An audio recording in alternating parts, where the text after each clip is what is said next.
How did I get here? Who are you people?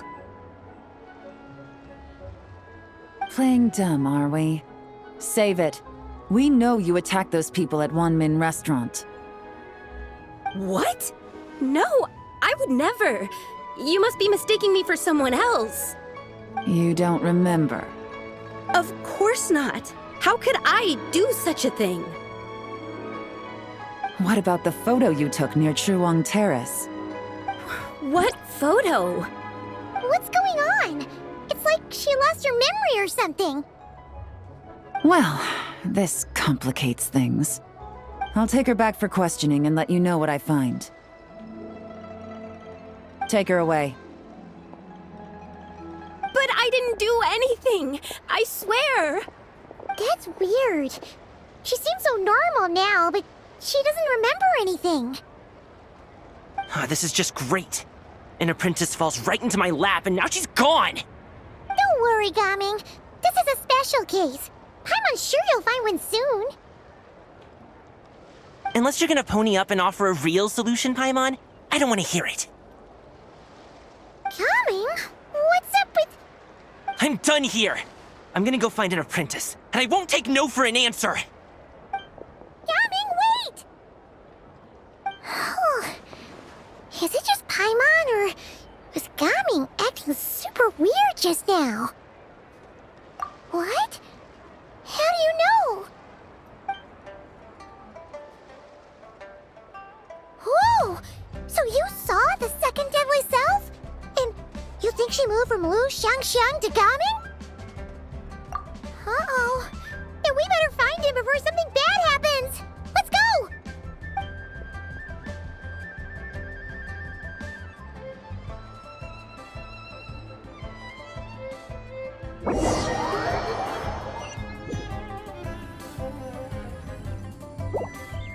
Alas, why must Cloud Retainer inflict such woe upon us, Mooncarver? By the order of Rex Lapis, we were supposed to make haste to the harbor to stand watch. Yet we arrived late, for you, in your inscrutable wisdom, chose that very moment to tend the mint. It is no wonder Cloud Retainer banished us to the wilderness in anger. A pity only that I, blameless as I am, was made to share in the punishment. Blameless indeed. You speak as if it was not you who decided to plant all that mint in the first place. Yet now, in its wretched state, overrun by blight and vermin, you would turn away? Utterly heartless, I say. Were I truly that heartless, would I have rescued those seedlings from this desolate wasteland, granting them haven in your hallowed garden? Alas, if blame must be laid, let it fall upon Cloud Retainer for failing to recognize the virtue of our plight. Ah, at last a sentiment with which I can agree. If ever Cloud Retainer is away, we should steal into her abode and plant a veritable field of mint. A tempting little ruse, is it not?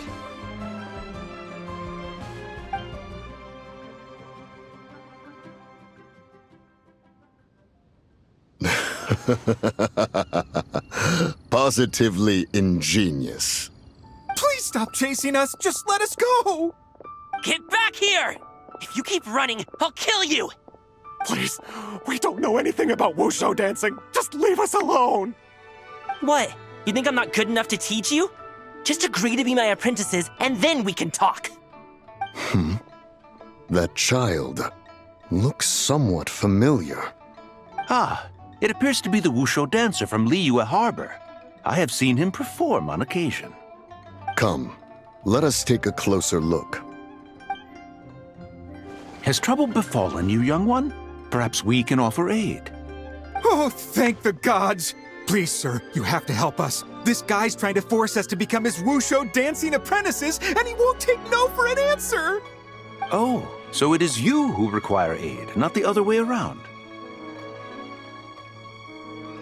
Get out of the way, old man! This is between us. Preposterous! You dare to presume we are of a mature age? Listen here, brazen youth. Skilled you may be in the art of dance, yet your offstage demeanor leaves much to be desired. Hold on, Mountain Shaper. Something is amiss. Look closer. Indeed, he bears the mark of something unclean. It spells trouble. You there, depart at once. Hey! You drove off my recruits, old man! You'll just have to take their place, even if you're a bit on the decrepit side. Many years it has been since a being has dared speak to us in such a manner. Now let us see what evildoer has sought to use you as its puppet, young one. You two, you're Adepti! Does that strike fear in your soul? Whoa! Two Adepti recruits just fall right into my lap? That white horse sure knows how to grant a wish. Coming! Slow down! Wait for us! Jeez, take a hint, will you? I told you to stop following me! Traveler, Paimon, keep your distance from this youth. Evil has taken a hold of him. We know! It's one of the White Horse Adeptus' deadly selves! She's possessing Gaming! The White Horse Adeptus' deadly selves? Could it be that Rex Lapis called us to Liyue Harbor for this very reason? Hey! What are you two whispering about over there? Who's gonna be first apprentice and who's gonna be second? It doesn't matter! I'm not the kind of Sufu who plays favorites. Insolent spirit! Be gone from this child at once!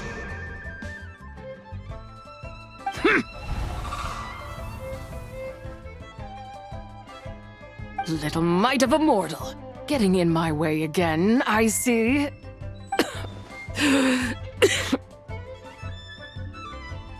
That is no concern of yours. No, only by doing it myself will I find peace. Otherwise, rage will consume me. If I lose control, all will turn to dust.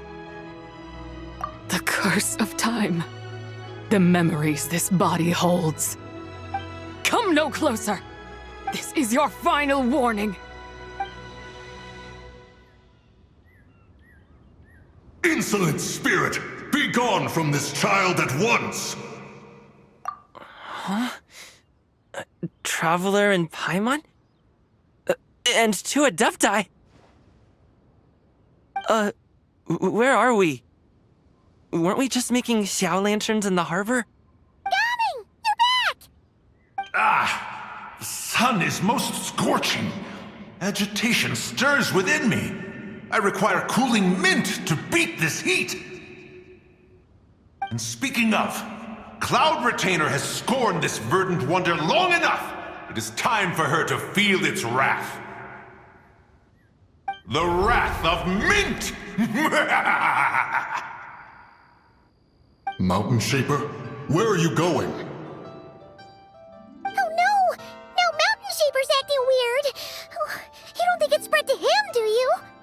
Spread to him? Quickly now, explain to me what has been happening.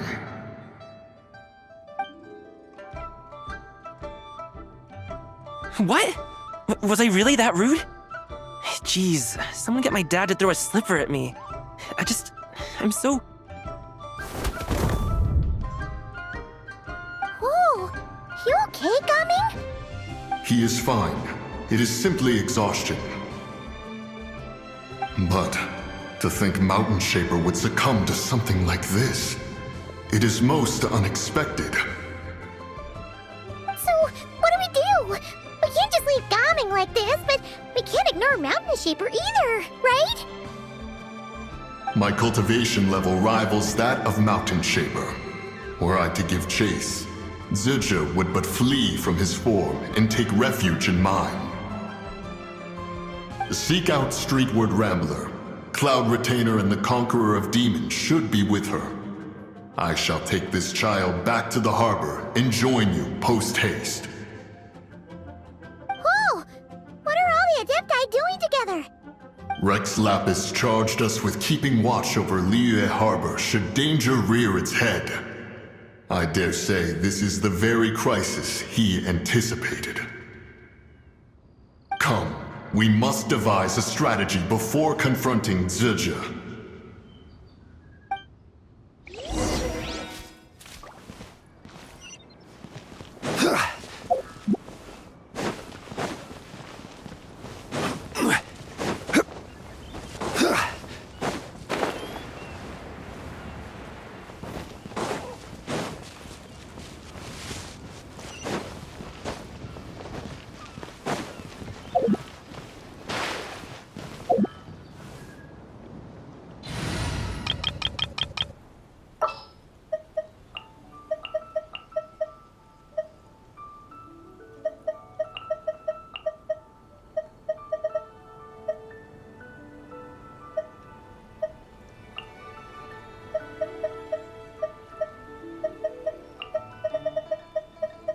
This world is full of unsolved mysteries.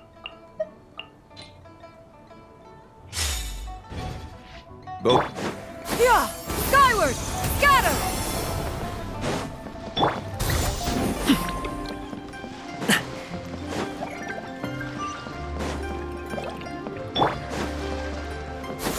Skyward! Scatter!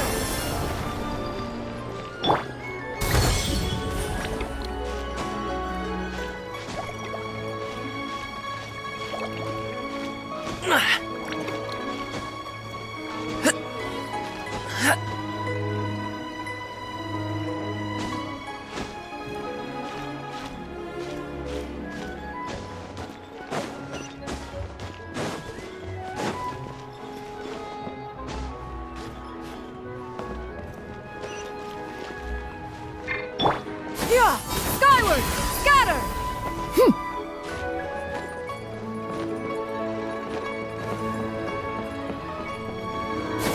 Skyward! The White Horse Adeptus? You mean the mysterious white mare that aided Rex Lapis during the Archon War? Even if it's not her, there must be some connection. She always avoided us back then, and I never knew why. Rex Lapis's recent trip seems to be related to this person as well. Xianyun! Madam Ping! Xiao! Great! You're out here! Ah, Traveler. It has been quite some time. Oh, happy Lantern Right, Paimon. You're as lively as I remember. I trust things have been well. Sorry, Madam Ping. No time to catch up. Something terrible has happened. What is it? Has Mountain Shaper gotten himself into trouble? Mooncarver is here with you, but he is not.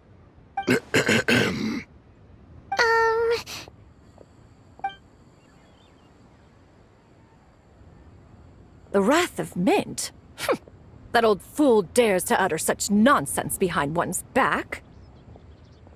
Yeah, that's not really our biggest concern here. So, even a mere deadly self of the White Horse Adeptus was able to possess Mountain Shaper and affect his mind. No wonder Rex Lapis told us to gather here and await his orders. Mountain Shaper's cultivation is inadequate. He was caught unprepared. Were it one of us, ZIBAI would hardly have found a vessel quite so ready for the taking. Hey, that's not what you said earlier. Where is Mountain Shaper now? A question that hardly bears pondering. Obviously, he intends to plant mint in the vicinity of one's abode. Ah, then he poses no great threat. We might as well let him be. Once he fulfills his wish, it's possible that ZIBAI will relinquish him of her own volition. Your ulterior motive is most obvious, Mountain Shaper. You two hope for Mount Eltsong to be covered in mint. One can see it clear as day. Not to mention, deadly selves are born of malevolent human desires, and naturally pose a great risk to the form and mind of all living beings. We cannot let this go unchecked. Let me handle it. I have relevant experience and know how to deal with such situations. One has no doubt of that. Yet your involvement would likely end in armed confrontation. In one's own estimation, the time for such measures has not yet come. Before his departure, Rex Lapis knew that Zizhi was active in Liyue Harbor, yet told us only to wait. It would seem, then, that Rex Lapis did not believe extreme measures were warranted here. Yes, this is quite a peculiar case. After all, Zizhi's possession does not seem to come with ill intent. It's more like she's guiding those she possesses to fulfill their own wishes. There is another matter of import, however. I sense tremendous resentment emanating from her. What could be its source to render her so unable to find peace? She was talking about the White Horse Adeptus memories, right? From what the Traveler said, it seemed like she was about to explode with rage. But why? With Rex Lapis away, if we wish to understand that which occurred in the past, we shall have to ask her directly. She also mentioned the Curse of Time. What could that be about? Perhaps erosion. Indeed. We are of the same mind. I heard that ancient clans in the mountains once regarded the White Horse Adeptus as the daughter of time. It seems there was some truth to that, after all. The Daughter of Time. Cursed by time? Time does not treat everyone equally. The longer you dwell in this world, the more it takes from you. Then what do we do? One has devised a solution. Based on what you have told us, it seems that Zizhi is in the habit of leaping to a different host when provoked. One's plan is for us to block all escape routes while you confront Mountain Shaper, forcing Zizhi to reveal herself. Then, if prior experience stands, she will have no choice but to possess you. However, not only are you able to sense it, you are also unaffected by the peculiar state of stasis. In other words, in that moment, you would have the chance to either subdue or persuade her. That is akin to walking straight into the lion's den. Allow me to go instead. Yeah, isn't this plan a bit too risky? Why doesn't Paimon try first? After all, even if she got possessed, it's not like she would pose a danger to anyone. Paimon's wishes aren't all food-related, you know.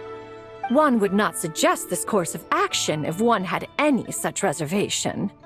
Time and again, the Traveler has proved immune to Zizhi's influence. Consider for a moment why that might be.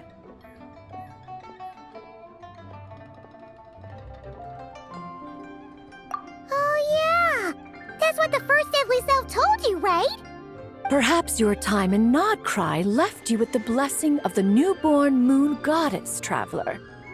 And this White Horse Adeptus clearly has a profound connection to the moon. Indeed. Indeed. I see. Have you other concerns, Conqueror of Demons? I was just trying to fathom why Rex Lapis left without explaining the situation in detail. But now I think I understand. Rex Lapis entrusted this matter to the Traveler, which means in his estimation, the Traveler must be the key to its resolution. So I have no other concern. I trust Rex Lapis, and I trust you. Then we are all in agreement on proceeding with this plan? Very well. We should depart at once, lest we lose our chance.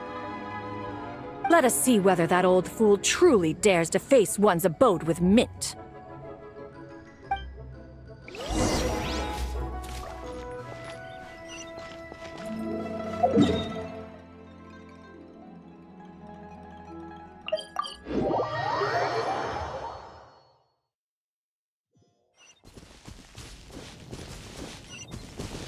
Yeah! Got her!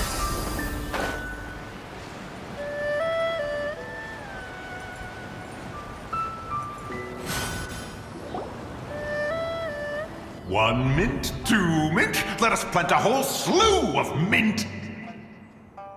Once I reach 10,000, Cloud Retainer's abode shall be Mount Outsong no more, but rather Mount Mintsong. Oh, to behold the look on her face when she is confronted with such verdant splendor!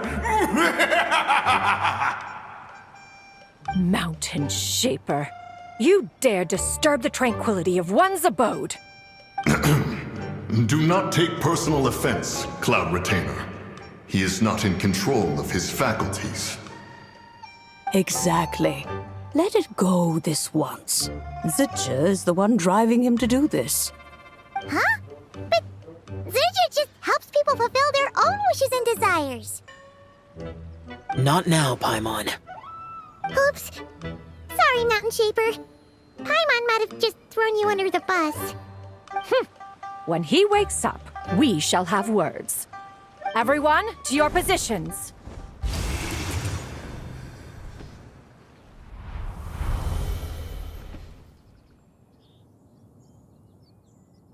Be careful. A pest? I must catch it! Again! Oh, young one, it is you. Don't tell me. Cloud Retainer sent you? Ha! Such brazen insolence. Such presumption. Such boundless avarice. That wretched adept's impudence knows no end. If she dares lay a finger on my garden, I shall smash her cuisine machine to pieces. You think I am one to fold so easily?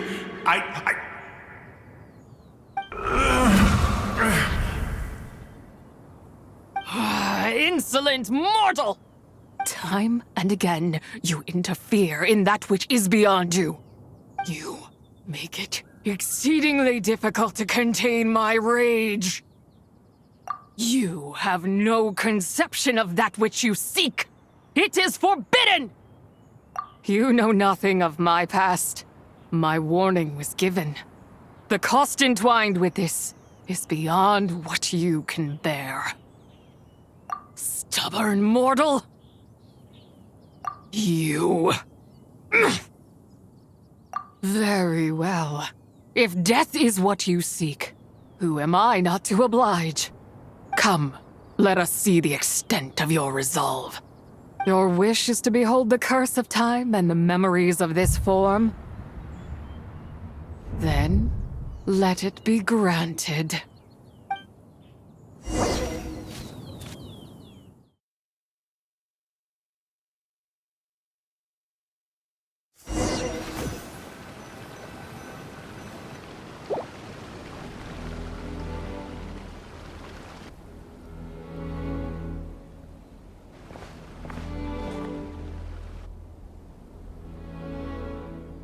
You who seek death, stand before me.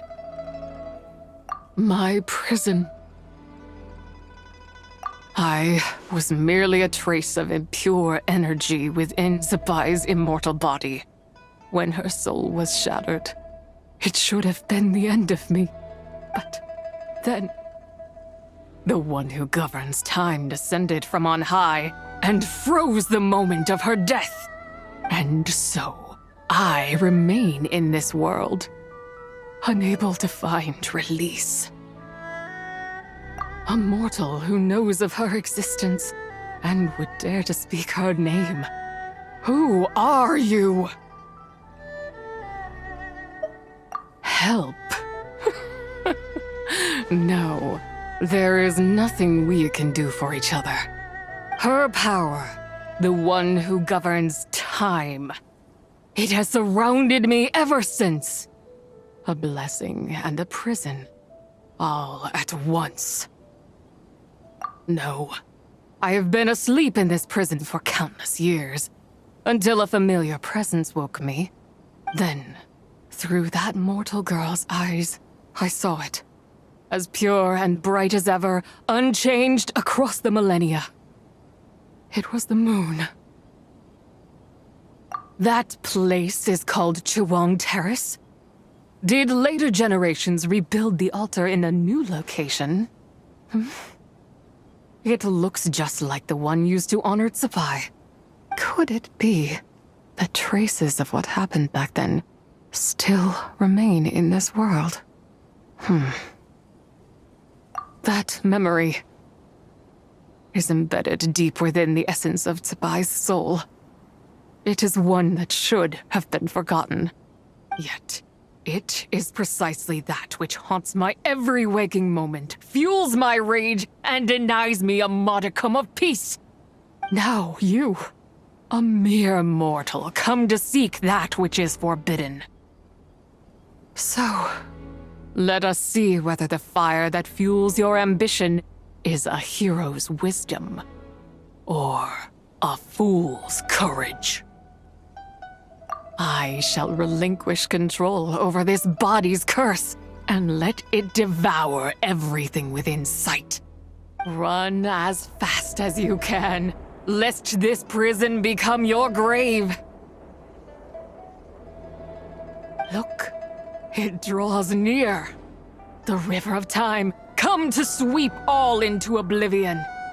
A torrent of tears for the dead and departed. I shall wait for you at the end, mortal. Evade being swept up in its waters, and I will show you everything. Fail, and we shall sink into oblivion together.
I did not expect that you would make it to the end. Yes, it would seem even time cannot hold you back. In that case, perhaps this truth is one you can bear. Come, let your wish be granted.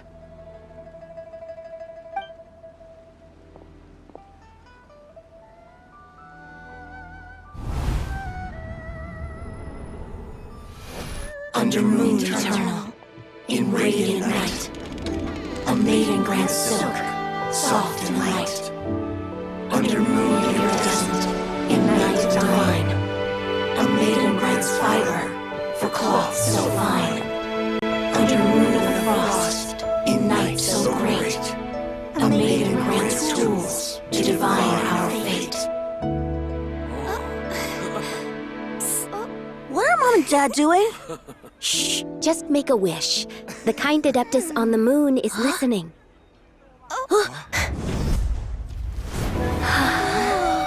Look, it's Lady ZIBAI. Wow! Lady ZIBAI? Is she powerful? Of course. She taught us how to grow grain and beans, millet and rice. How to peel hemp and reel silk, spin thread and weave cloth. How to cut stone and build houses, cast bronze and forge tools. According to Mom and Dad, the Adeptus ZIBAI is the god of soil and grain, who blesses our land and its crops. Huh? Lady ZIBAI's leaving. It's all right. We just have to wait till next year. She'll be back.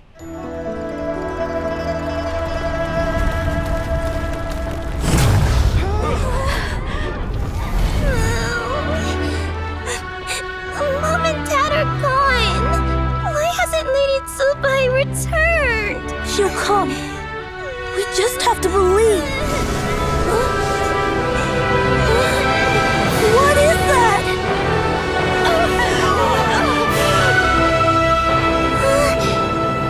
Lady ZIBAI abandoned us. All places tainted by the abyss need to be purified. That includes Long Gone. And what of its people? You know what will happen. You are but an emissary to the mortal realm. This is Heaven's will. There is no need for guilt, and no place for hope. I wouldn't dare. But the people of Langan honor me, worship me, pray to me. If I do not answer, the guilt will be too much to bear. And if you do, you will meet the same end. Then as their god, I shall die among them.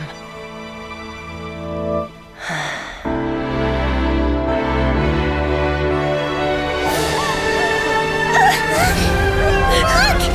Lady ZIBAI came to save us! I knew she wouldn't abandon us! Run!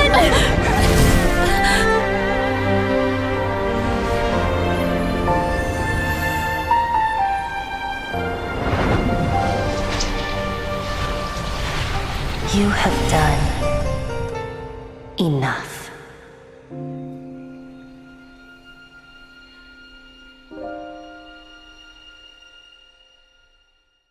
Now you know the truth. These are the memories that suffocate me where I stand and crush me under their weight. Not just my nation, but the people I loved. Were it within my power, I would ignite a blaze fierce enough to burn a hole through the heavens themselves. It was a time of war, one that ravaged heaven and earth. Remnants of the battles tainted with cursed power fell from on high and devastated Langan. The heavens decreed that the tainted filth had to be cleansed. No matter the cost, if I just had more time. I could have helped more people to escape. But it wasn't enough!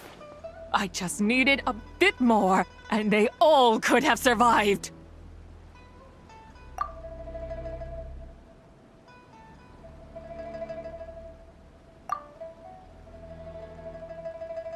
I never imagined there would come a day where I found peace.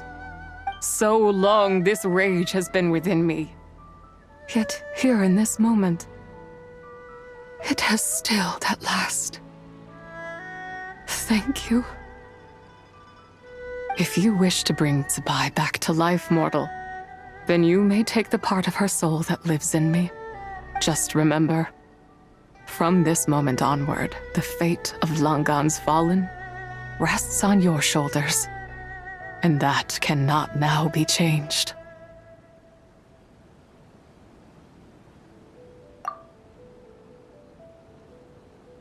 As I said before, I am but a remnant of ZIBAI's adeptal form, a manifestation of her wrath that was not meant to linger in this world. By taking away this fragment of her soul, you take away my shackles as well. So, let it be done. Ah, it's your turn to grant one of my wishes, is it? Very well. In regard to my fate, and that of Langan's fallen, I know there is little I can demand of you. However, should another raise a war banner against the heavens someday, let my name be set upon its cloth.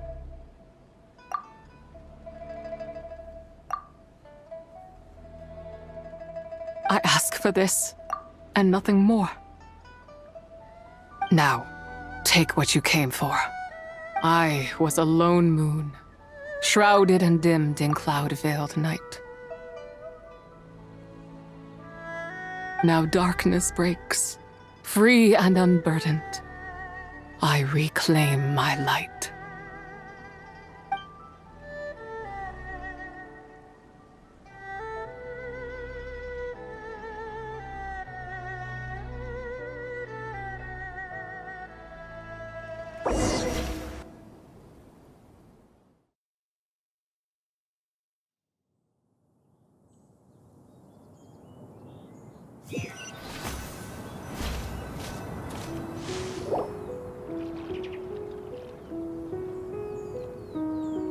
You think I am one to fold so easily?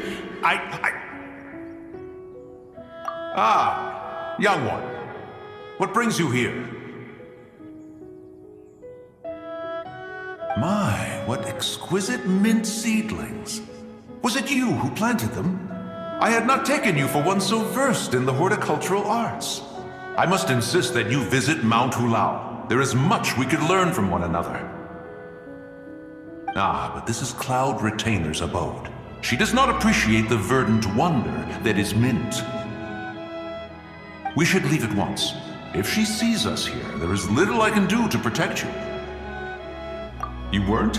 Was it Mooncarver then? My, what nerve he has. What? Looks like Mountain Shaper is back to normal. Has the matter with ZIBAI been resolved then? Wow, that was fast. That took, what, like a second? A second to us, perhaps. But for the Traveler, I imagine it felt much longer than that. One's plan was most successful then. And you're all right, Traveler. You don't feel strange in any way? Well, sounds like good news all around. I'm glad this matter is resolved. What is this matter you speak of? The possession of that mortal child? The matter of ZIBAI may have been resolved, but there is another that is far from over. The mint you planted around my abode. Perhaps you have a moment to spare for a little chat, Mountain Shaper.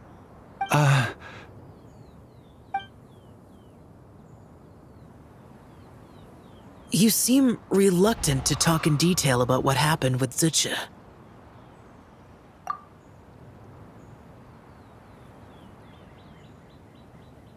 Don't worry.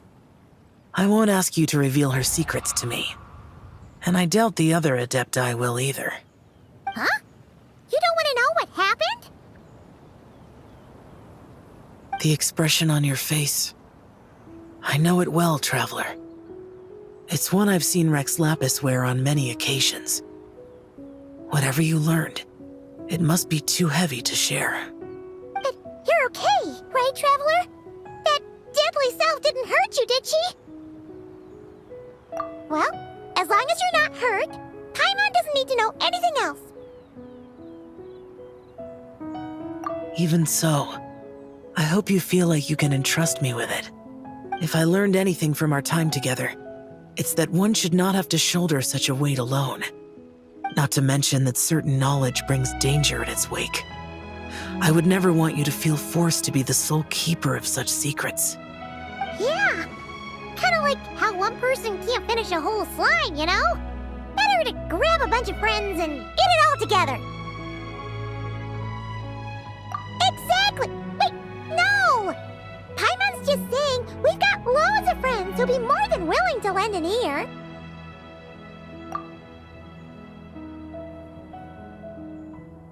I never knew there was such a tragic chapter in the ancient past of this land. So, The people of that nation worship the White Horse Adeptus as the god of soil and grain. It would seem, then, that Rex Lapis had a similar reason for withholding the details of his recent trip. I've often wondered if he had companions to stand by him before we met. Or if he was forced to face things alone. Regardless, Lantern Rite takes place in 2 days. Let's meet back up again there. If there's no news of Rex Lapis by then, we'll have to come up with a plan. Fingers crossed it all goes well.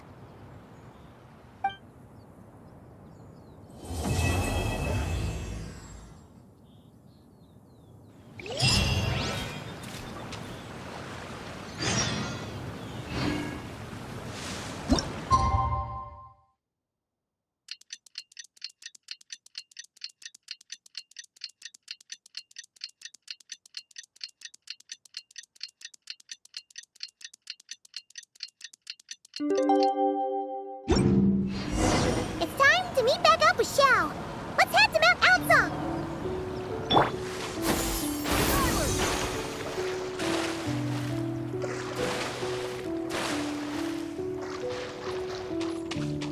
Yeah! Skyward!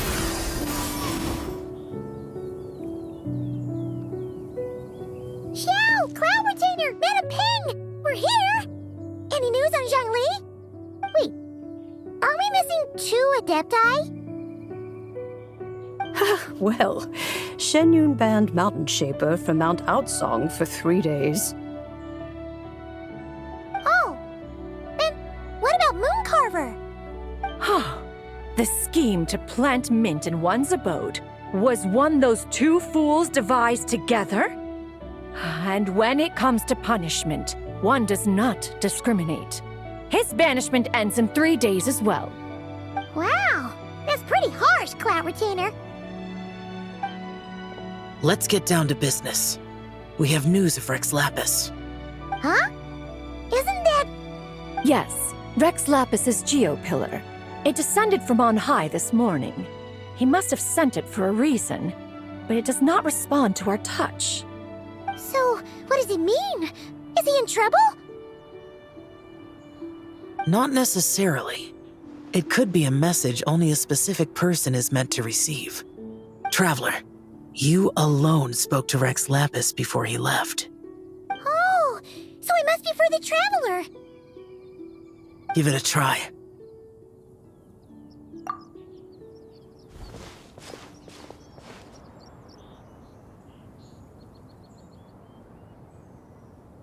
Come to the spring on Mount Qingse. I have left an entrance for you.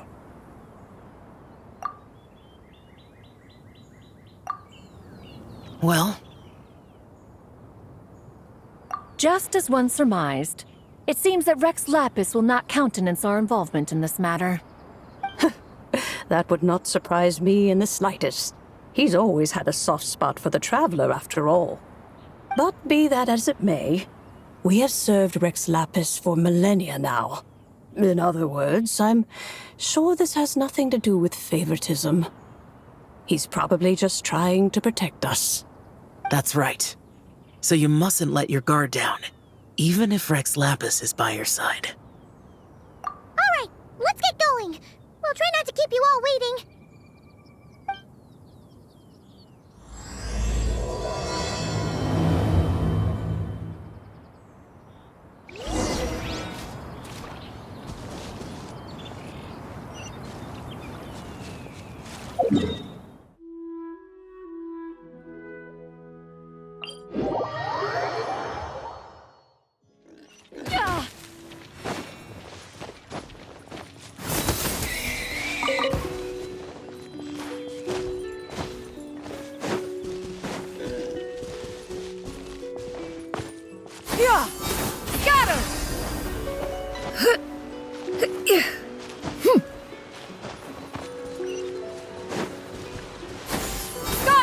Keep your eyes peeled. He should be around here somewhere.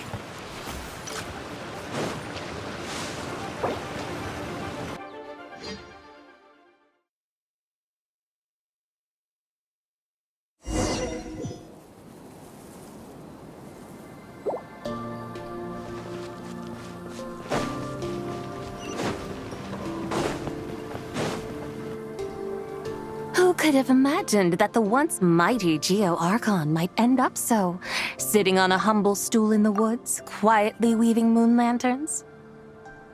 You really do look like an old man now. This is a Shao lantern, not a moon lantern. In ages past, when the gods waged war and the world was in turmoil, these lanterns were lit to guide fallen warriors back to their homes. Had you tarried in the mortal realm for but a little while longer, you might have become quite accustomed to them. Even so, it bears such a striking resemblance to the moon lanterns they used to offer up to the heavens. Could this truly be mere coincidence? Perhaps in some sense it is, yet in another, it isn't. For instance, who is to say that some of Langan's magnificent jade did not become part of the very foundations upon which Liyue Harbor now stands? It is conceivable that this ritual was transmitted in such a manner too. Now, let's not let ourselves get carried away. For all its splendor, do not forget that, in the end, even Langan could not escape its heaven-sent fate. Alas, it is just a pity that the little creatures of this world may never again lift their eyes to the moon, even should misfortune befall them. But you, Geo-Lord, now that you rule this realm, why take the trouble, not to mention the risk, to visit one who bears such profound guilt as I? Are you not afraid that you might be sullied by the curse of time that was laid upon me? There is no risk to speak of. At least, not in comparison to that which you took when you defied the heavens all that time ago. As I have stated, time and again, it was not I who defied the heavens. Geo-Lord, the ancient affairs of Langan have nothing to do with me, for I am but one of her deadly selves, severed before her demise. My name is not ZIBAI, but Zichao. Surely you did not take us for one and the same solely on the basis that we may all assume the form of white horses? Sorry to break it to you, but you seem to have found yourself the wrong white horse. Anyway, do tell me, what urgent matter brings you here? Very well then. I have come to ask for ZIBAI's shade. Oh? So, the Geo-Lord has set his sights upon ZIBAI's human soul. And what is it that you intend to do with it? The world outside is changing. With the new moon's birth, the confines of the Shadow Moon are gradually disintegrating. In other words, the heavenly soul is set to return. Consequently, strange phenomena have manifested within Langan's former domain, leading to the earthly soul's reappearance as well. The last of the trio, the human soul, is in your possession. Most intriguing. My intention is to gather all three together, so that an old friend may finally make her return. I must admit, it seems that some remarkable affairs are coming to pass in the outside world. Yet there is one thing you seem to have overlooked, Lord of Geo. Back in the day, it was you that freed me from that painting. And afterwards, I took up arms in your name. Together we first subdued Chenyu Vale, then brought peace to Mount Qingse. It was for this cause that the contract between us was made. But now that the debt has been repaid, what cause have you to expect my aid? ZIBAI and I have long been friends. Given not only that you were manifested from a corrupt desire within her divine form, but that you also possess a fragment of her soul, how can you purport to be the wrong white horse? I think you'll find that we are now as separate and distinct as any two beings ever were. What once shone with radiant purity has long become dust. What you see is no longer what it was. Oh, great Lord of Geo. Should this still be unclear to you, I bid you take your leave. It seems that the fault lies in my own lack of consideration. As you wish. I shall let this matter rest. Wait! One moment, if you will. Should this not be your opportunity to propose a new contract? The part where you make me an offer I simply couldn't refuse? Even those puny mortals know how to haggle when striking their bargains. Should you, the famed god of contracts, not likewise strive for success through negotiation? Come now, enough with the posturing. It's time to name your price. Very well. I had, in truth, prepared a new contract for your consideration. I knew you would not come before me unprepared. Yet, you should know that I want for nothing, for I live in the mountains, carefree and untroubled. Occasionally, I even find sport in teasing the mortals who stumble into my presence. Then why persist in telling them those ancient stories? I speak of what transpired before the sky collapsed and the earth sank into itself. That is merely my way of passing the time. And what of it? Would any believe, much less remember, the ramblings of a mountain hermit? Those tales have long since spread throughout the mortal realm. Who?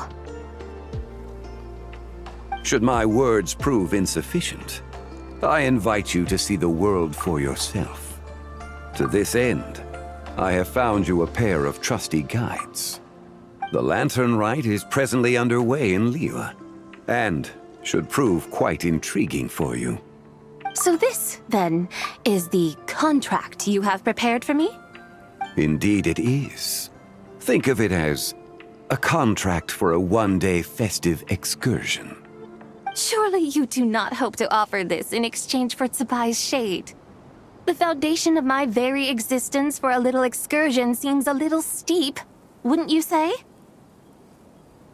Why not see for yourself? You can always decide afterwards. The final determination, of course, shall rest with you. Is that so? Then perhaps this deal might not be entirely off the table after all. Where then are these guides of which you speak? Hey, it's Zhongli! Oh, we've been looking for you everywhere.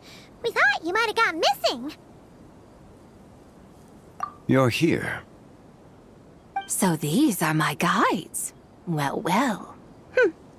They certainly look the part, I'll give you that. Guides? Oh, you poor innocent little creatures. The benevolent Lord of Geo has sold you to me, which means that for the rest of this day, you belong to me. Sold us to you? Just what have you gotten us into, Zhongli? The situation is not quite as dire as that would sound. I ask only that you accompany my Adeptus friend on a tour of Liyue. I would suspect that depends on how well you entertain me.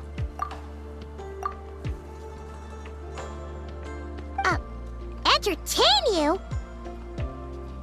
Let us start with this Liyue harbor of which I have heard so much.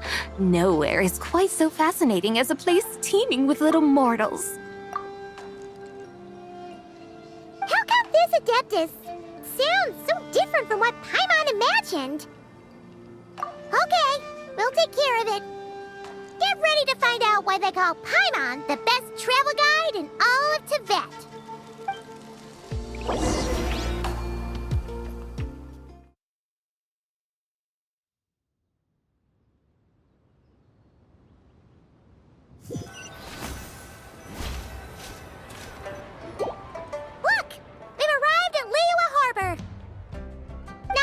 Is it Tibet's busiest port? It's also the beating heart of Liyue. So, dear Madam Adeptus, where would you like to go first? With humble fare and wine to sip, in comfort clothed and soul at ease, one eats, and all the heart's ills cease. So we're heading straight for the good stuff? Well, you're in luck, because Paimon Paimon's an expert when it comes to food. There are two main cooking styles in Liyue. Li cuisine, which is all about mountain delicacies, and Yue cuisine, which is centered on seafood. The most famous restaurants are Liuli Pavilion and Shinyue Kiosk. Oh, now Paimon's starting to drool. Guess our only option is to go try them both. 2 meals back to back. Both sound like excellent options to me. Are these the kind of establishments that most people might visit on a regular basis? Not exactly. Both Li cuisine and Yue cuisine are known for their pricey ingredients. Definitely not what you'd call the budget options. But don't you worry about that. Just think of it as Zhang Li's little treat.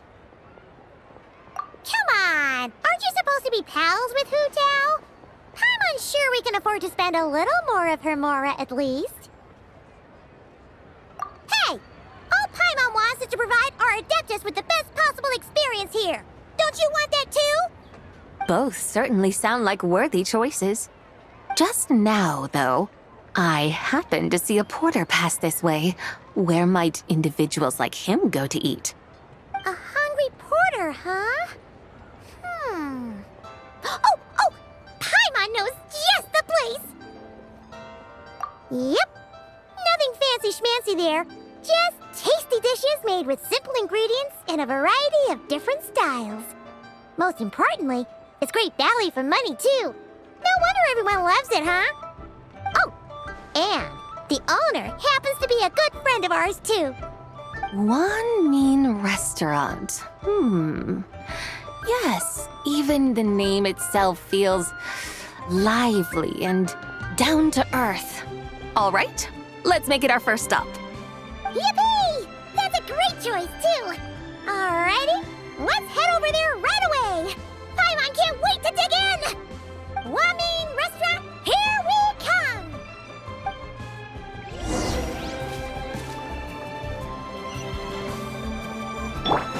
Yeah, skyward! Congratulations!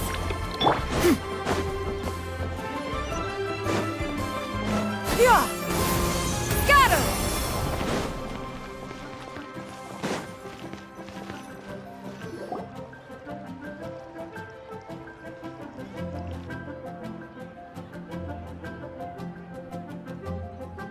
Xiangling! Chef Mel! We're here! Oh, hello there. What a surprise to see you two. Welcome, welcome. Hey there, Traveler and Paimon. We're a little busy today, so grab a table while you still can. But I don't think I've met this lady before. Is she a new friend? You could say that. Oh, I see. Well, hey there. A friend of the Traveler's a friend of mine, too. Don't worry, we'll take good care of you. Just order whatever you want, it's on the house. By the way, I'm Zhangling. I cook here at Wanmin Restaurant. What's your name? Miss Xiangling, have you ever heard of the White Horse Adeptus? Of course. What about her? I am her, and she is me. Huh? You mean you're an Adeptus? Oh, you young'uns crack me up. Come on, Xiangling. You've got to keep up with the times. Haven't you heard of cosplay? It's like a role-playing game where you dress up as famous characters and pretend to be them. Seriously, it's all the rage, and it looks like this young lady is quite the expert.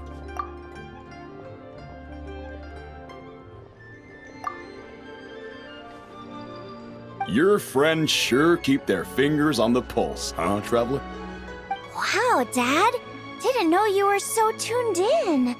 But how come I haven't heard about it? You gotta listen to our customers. Didn't I tell you to spend less time chasing after wild vegetables and more time making friends?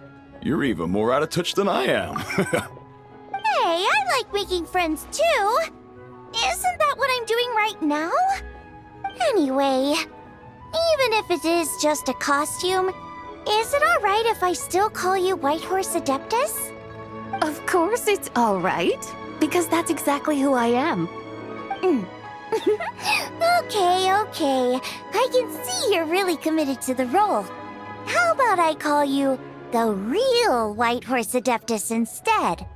In that case, you can call Paimon the Real Traveler. Yeah, right. You could have at least switched outfits. Puny mortals. Nevertheless, I suppose it might be amusing to indulge in your little charade for a while at least. All right, go grab yourselves a table. I'll come take your order in a bit.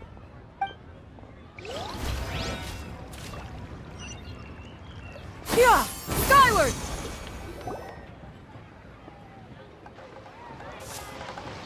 Hello. May I ask if Miss Xiongling and Chef Mao are here? Yeah, they're just over there. Wait a sec. Aren't you? So, what would you like to... You're... Hello, Miss Xiongling. It's me, Lu Xiongxiong, the one who broke some stuff here at your restaurant a few days ago. I just wanted you to know how sorry I am. I honestly don't know what came over me. Please forgive me. Oh, it's you. You really gave me a fright that day, young lady. You didn't actually get food poisoning from our black-back perch stew, right? Come on, Dad. She's come to say sorry. It's all right, Miss Lu. You must have been feeling a bit off that day. You're looking so much better now, though. Why don't you grab a table, too? This one's on the house. No, I couldn't possibly. Hey, it's totally okay. We all feel under the weather sometimes, especially when we're away from home. Go on, find yourself a... yikes. Looks like all the tables are taken. Wanna come sit with us? We've got an extra seat over here. Thanks, guys. So what would you like to eat today? Feel free to order anything you like. I should very much like to sample your renowned poisonous blackback perch stew. It wasn't poisoned. That was all on me. So that's one portion of blackback perch stew. How about you guys? Paimon wants... Sure thing! Looks like Paimon's having trouble making up her mind. Anyway, I guarantee you'll love it. Let me think. Well, since the blackback perch stew is on the spicier side, I guess it makes sense to balance it out with a serving of stir-fried shrimp. And since it's Lantern Rite season, you better try out the triple-layered consomme and come and get it too! Those are our seasonal specialties. As for the carbs, since we've got a full table, how about some right at home? Along with our special chili mince cornbread buns. Trust me, you won't be disappointed. Then for dessert, I'll whip you up some Lucky Snow Delight. I just came up with it a few days ago, and I can't wait for you to try it. Wow! Sounds like quite the feast! Looks like Paimon's in luck today! Am I the only one who thinks that's way too much?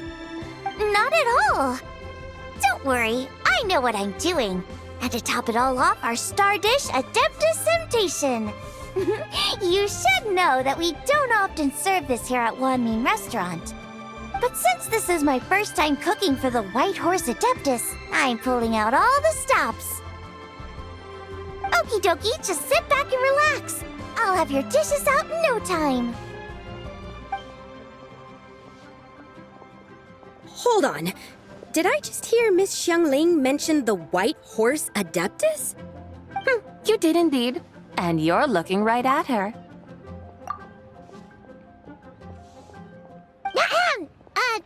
That's a joke, by the way. She's cosplaying. Oh, I see. Phew, almost believed you there for a moment.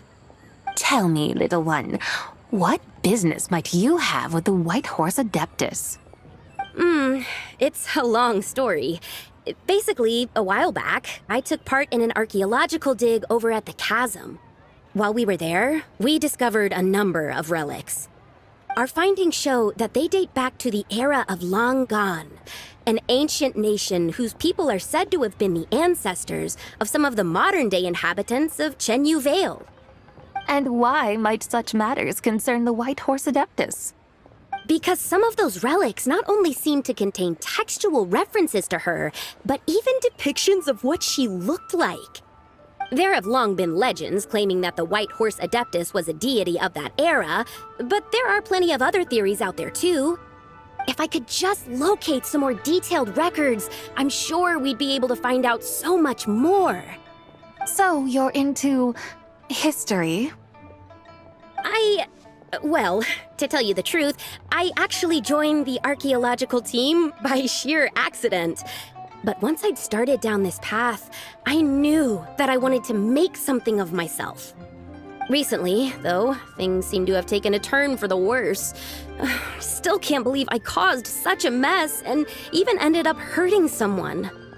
Oh, so you're considering becoming a martial artist now instead? No, I mean, they weren't seriously hurt. It was just a few scratches, and they let it go after my mother compensated them. Either way, my career's pretty much over. And even though both the victim and the Ministry of Civil Affairs say they won't be pursuing the matter any further, my father says he's going to punish me according to our family rules. Family rules? Yeah, he's decided to ground me. I'll have to return to Chaoying Village after Lantern Rite, and goodness knows when I'll be allowed to leave again. Wow, that's harsh. Sounds like the kind of thing only rich, super traditional parents would do. We're not exactly rich, though. All we own are a few tea fields in Chaoying Village and a guest house in Liyue Harbor. A guest house? It isn't Baiju Guest House by any chance? Yep, he's my grandfather. So you've heard of the guest house before? Small world, huh? Come to think of it, didn't Boss Lu mention something about hoping that the White Horse Adeptus would show up and let her divine power be known? Sure, but Paimon's guessing this wasn't exactly what he had in mind. Little one, it sounds to me that your family is rather well off after all. What then drew you to archaeology? Why subject yourself to such unnecessary hardships? Even if I stayed at home, there's no guarantee I'd lead a nice, easy life. Just look at my father. Recently, my grandfather put him in charge of the guest house, and he came up with a bunch of ideas right away, starting with changing its name. That didn't turn out well, though. My grandfather yelled at him for days, even calling him a bad son, and they still haven't let it go. Oh! Paimon thinks we might have heard about that too. Long story short, being dependent on others is never fun. You just end up being completely under their thumb. That's why I want to make it on my own out here, no matter how hard it is. After all, as the saying goes, to rise above others, one must endure the hardest of hardships. What's so funny about that? You poor, innocent little creatures never fail to amuse me. To think you would endure all manner of hardships in your brief time on this mortal plane, and all that merely to rise above others. I would have thought that the wiser path would be to simply roam this world as I do. Huh? Tell me, what is it that you truly delight in? Archaeology? Martial arts? Tea planting? Or perhaps the keeping of a guest house? What I delight in? Yes! Surely there must be something you don't find quite so exhausting. Whatever delights you should not feel like a burden. But do things like that really exist? Of course! Take Miss Xiangling, for instance. I defy you to detect even a hint of hardship on her face when she wields her walking spatula. So, Since it seems you are resolved to tread the rocky path, you should strive with all your might to pursue that which brings you delight. You mean, like cosplay? I suppose you might say that. Looks like the White Horse Adeptus is really getting into her role. I think I get what you mean then. Maybe I should have a chat with Miss Xiongling before I head home. Okay, everyone. Sorry to keep you waiting. Here's your food. Wow. It all smells so good. Oh, finally! I get to try that famous poisonous stew. Hey, didn't you hear what Shang said? It wasn't the stew. If anyone's to blame, it's that other you. What's up? How fiercely this mortal fare burns upon the tongue!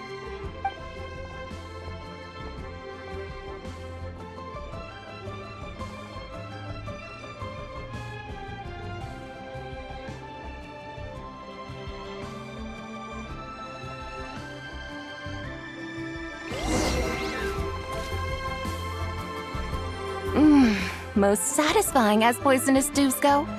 So, where to now? Time, I think, to seek out some diversion? Oh, there's plenty of entertainment options in Liyue. Paimon will tell you that. The locals like to drink tea, walk their pets, play chess, watch operas, attend storytelling performances. Storytelling performances? You know, like listening to people telling stories. They're usually based on old Liyue legends, just like their operas. Stuff like the Divine Damsel of Devastation, Through the Eyes of a Dragon, or the Sanctification of Tao Do. What about the story of the bright moon that sits in the sky above us? Paimon doesn't think she's heard that one.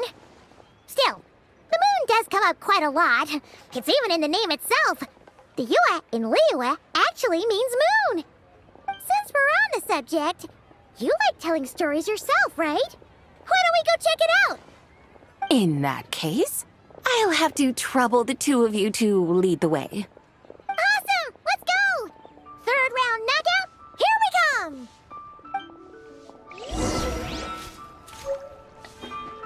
Wow. Cheap and tasty chop suey! For it.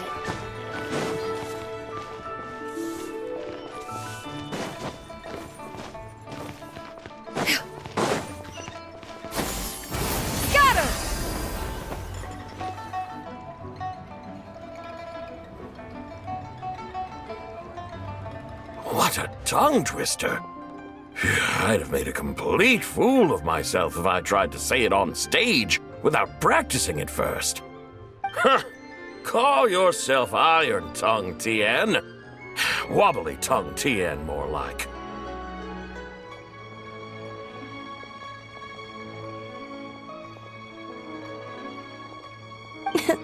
I used to have that problem a lot. But if you just take your time to grasp the meaning and commit it to memory, you'll be able to say it smoothly in no time. You're right, Miss Yoon. I'll give it another try. Hey, Yunchin! Fancy seeing you here! What are you two talking about? Ah, Traveler and Paimon, we meet again. And who, may I ask, is this? You may call me the White Horse Adeptus. The White Horse Adeptus? She's not really an Adeptus. I see. Well, it certainly looks like a lot of fun. Oh, funny you mention it. This type of thing is actually something I'm quite familiar with. Once, to perform Through the Eyes of a Dragon, I decided to imagine that I was Rex Lapis himself. It was the only way to truly inhabit his mindset and understand his resolve to quell those demons. Sounds like you just wanted an excuse to feel all big and powerful. Hey, that's... You just don't understand how inspiration works. You're one to talk. Paimon's traveled all over with the Traveler, and she's seen things that would make your jaw drop. All right, then. Since you claim to be so knowledgeable, why don't you prove it by reciting an ancient poem? An ancient poem? Which one? Ha! See? You mean to tell me you've never even heard of the ancient poem called An Ancient Poem? What kind of a title is that? Quit teasing, Paimon. We only just found out about that ourselves. He's talking about the writing on those ancient relics. When we first saw it, we couldn't figure out what it all meant. So in the meantime, we decided to just refer to it as an ancient poem. However, thanks to the painstaking work of the scholars who were tasked with decoding it, it seems like that's exactly what it was. Or rather, an ode offered in veneration of the moon and the White Horse Adeptus. Oh yeah! Didn't Kuching mention that before? It's got something to do with Longon, right? That is correct. The Ministry of Civil Affairs has issued a notice stating that, although it is true that the moon may disappear tonight, we should be in no danger. In other words, there's nothing to fear. But if you're worried, we can always take a leaf from the Book of the Ancients. By reciting this poem, I mean, and calling for the White Horse Adeptus's aid. If we do that, I'm certain she'll protect our moon and keep us safe. Whoa, seriously? Paimon has to get a look at this.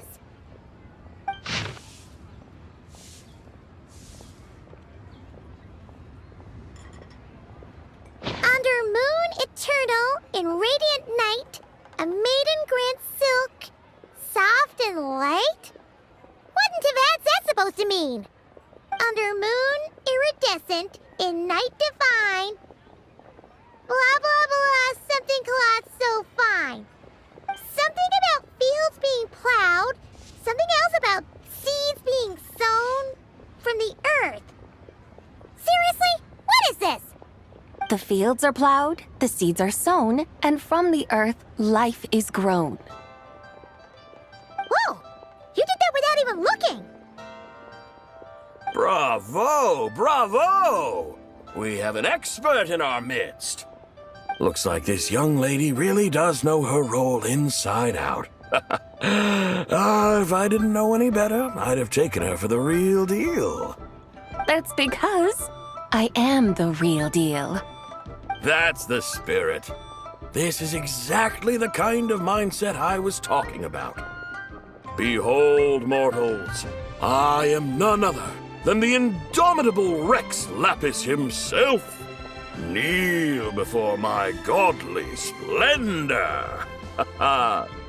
Believe me, young lady, I know exactly why you do it. Back in the day, I was just like you. I must say you are rather amusing as mortals go.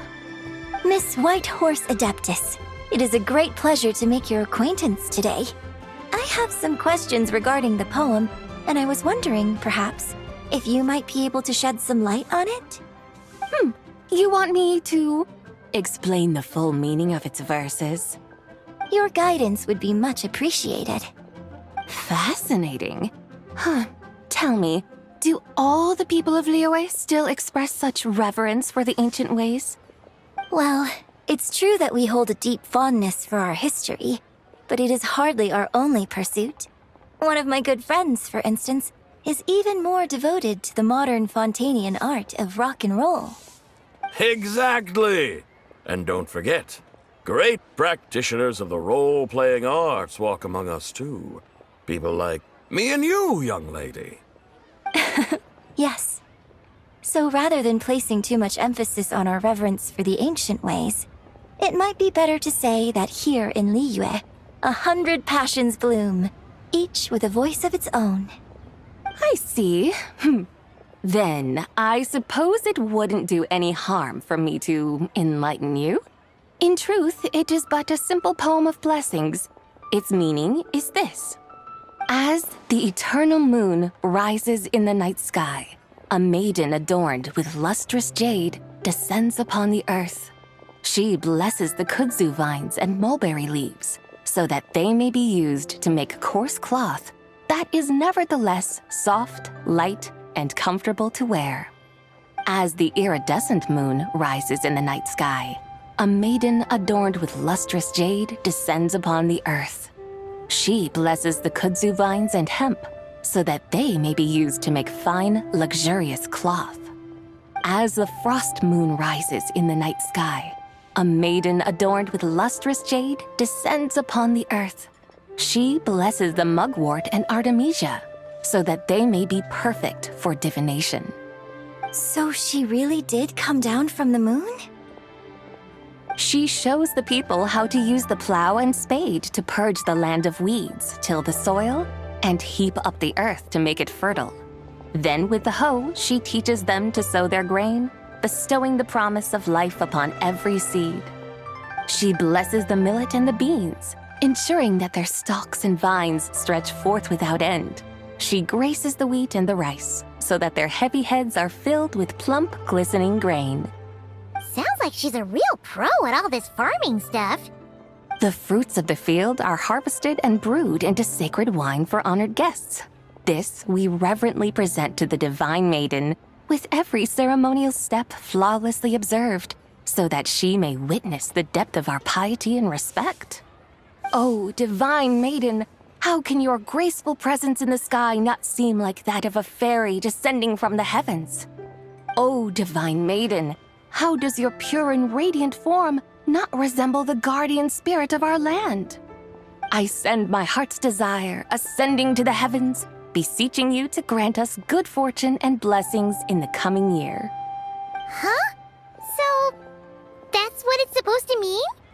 I find myself speechless, moved beyond the power of words to convey. Oh, young lady, you have shown me the heights to which a true role player might aspire. A truly remarkable performance. I did not anticipate that anyone could unravel this poem with such depth and clarity, and so soon after the Ministry of Civil Affairs noticed, too. I'd even begun to consider myself somewhat versed in the matter, but as they say, there's always someone more knowledgeable out there. Allow me to extend my thanks to you, Miss Whitehorse Adeptus. You are far too humble, young one. I must confess, it is I who have been surprised, not only by you, but also by this Liyue harbor of the present day. Ah, so you're not from Liyue. And what, may I ask, has surprised you about it? Oh, it's nothing really. Just some old memories scattered here and there. Very well, my guides. I suppose it is time we set forth on the next part of our excursion. I'd like to go see that wharf now. What say the two of you? No problem. We'll take you wherever you want. Oh, leaving so soon? Before you go, allow me to introduce myself. I am Yunjin, director of the Yunhan Opera Troupe. May I ask your name in return? My own name is scarcely worth mentioning, but since you asked, perhaps I'll tell you the title of that poem instead. Huh? So, it isn't actually called an ancient poem? Of course not. Its real title is Odes of Long, ZIBAI. Odes of Long, ZIBAI. All right then, until we meet again.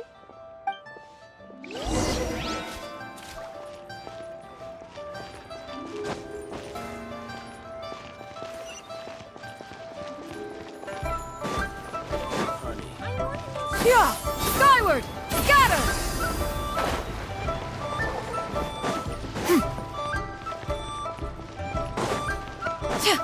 Yeah! Skyward! Scatter!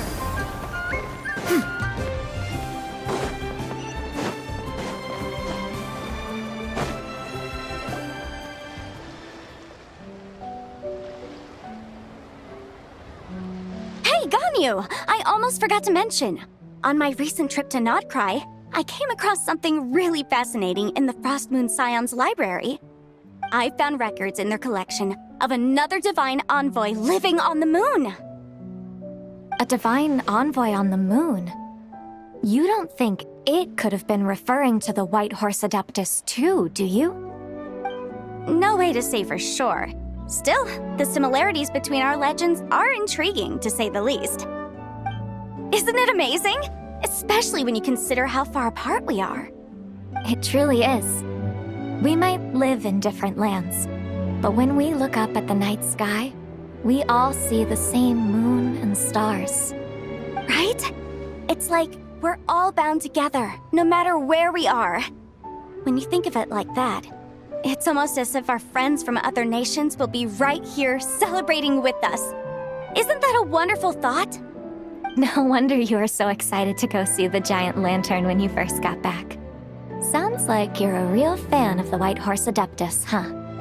I guess you could say that. Just a pity she's so elusive. Even Granny's never met her, you know? Maybe she really is just a legend after all. Hey, Yanfei and Ganyu! Trust, Paimon. The White Horse Adeptus is as real can be. Huh? Oh, look! It's the Traveler and Paimon! Feels like I haven't seen you two in, like, forever. Happy Lantern Rite. It's so good to see you again. Hey, you two. Happy Lantern Rite. Did I hear you right just now, Paimon? Does that mean you've actually seen the White Horse Adeptus? She has indeed. And now, so have you. Huh? And you are? Why, who else? The White Horse Adeptus, of course. Could you maybe start with something else next time? You're the White Horse Adeptus? That's right. Allow Paimon to introduce you to our new friend, ZIBAI. She's been low-key obsessed with cosplaying the White Horse Adeptus ever since we met her. I see. Well then, greetings, Miss ZIBAI. My name is Yanfei, and recently I've been low-key obsessed with learning everything I can about the White Horse Adeptus. I'm sure the two of you will get along like a house on fire. Oh, and by the way, I'm Ganyu. So, Miss ZIBAI, you must be here to see the giant lantern too, right? Hmm? A horse-shaped Zhao lantern? Is that what I think it is? That's right. A lantern made to honor the White Horse Adeptus herself. Isn't it gorgeous?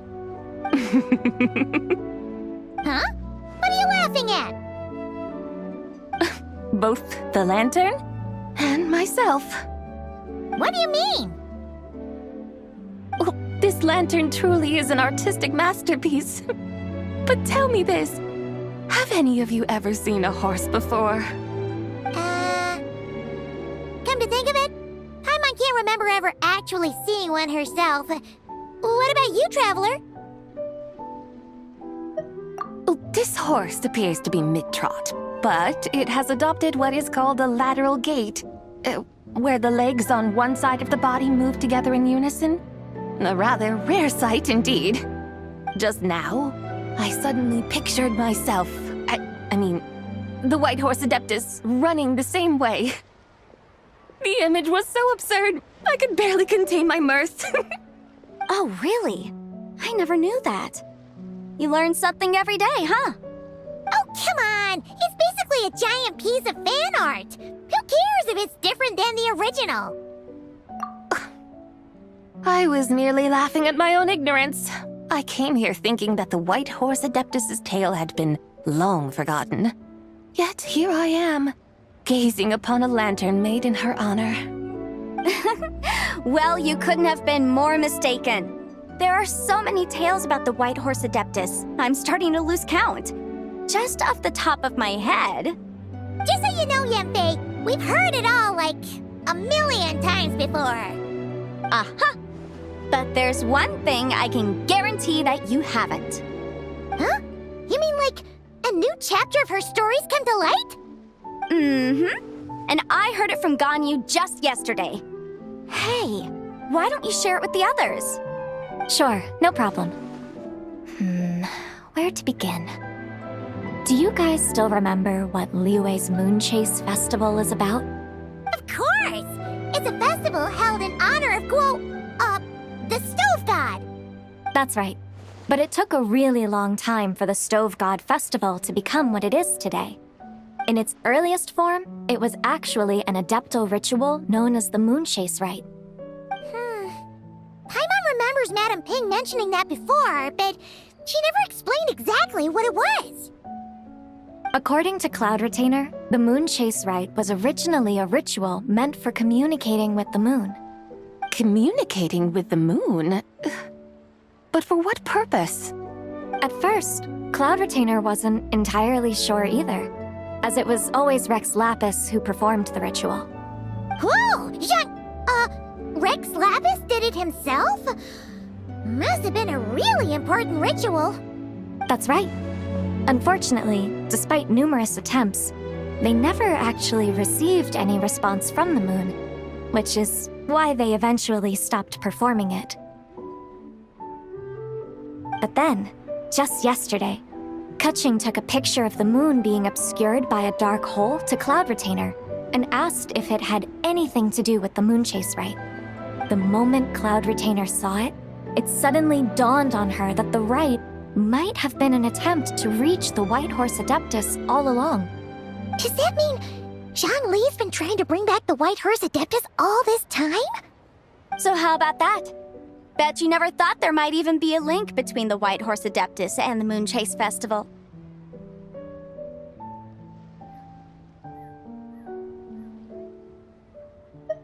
If Kutching hadn't taken that picture to Cloud Retainer, we would never have known any of this.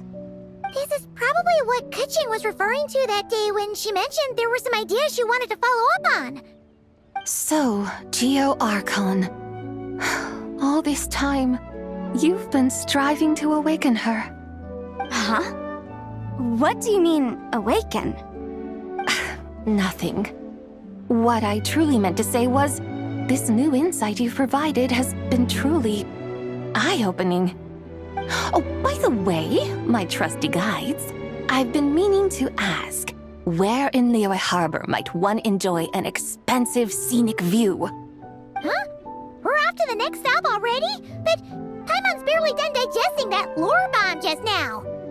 All the more reason to find the right spot to let it sink in. Oh, so that's what you're up to. A tour of Liyue Harbor? In that case, if you're looking for a spot with a panoramic view, I'd recommend Yujing Terrace. That's a great idea. Since the terrace is on higher ground, the sea view from up there's so much better. Great! Well, the lantern ride's about to start, so we should get back to Granny's now. Hope to see you all at the festival tonight. Oh, you're off too? All right then. See you both soon! See you soon!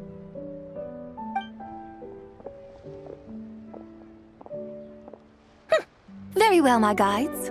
What are we waiting for? Okay, you're the boss. Yujing Terrace it is. After all, the customer's always right. Something else you needed to do? Oh, Paimon likes that idea. And what, may I ask, is a photo? It's this awesome invention that lets you record moments in the blink of an eye. Except, you've gotta try not to actually blink. Oh? What must I do in preparation then? Nothing. All you gotta do is choose a pose. The Traveler will handle everything else.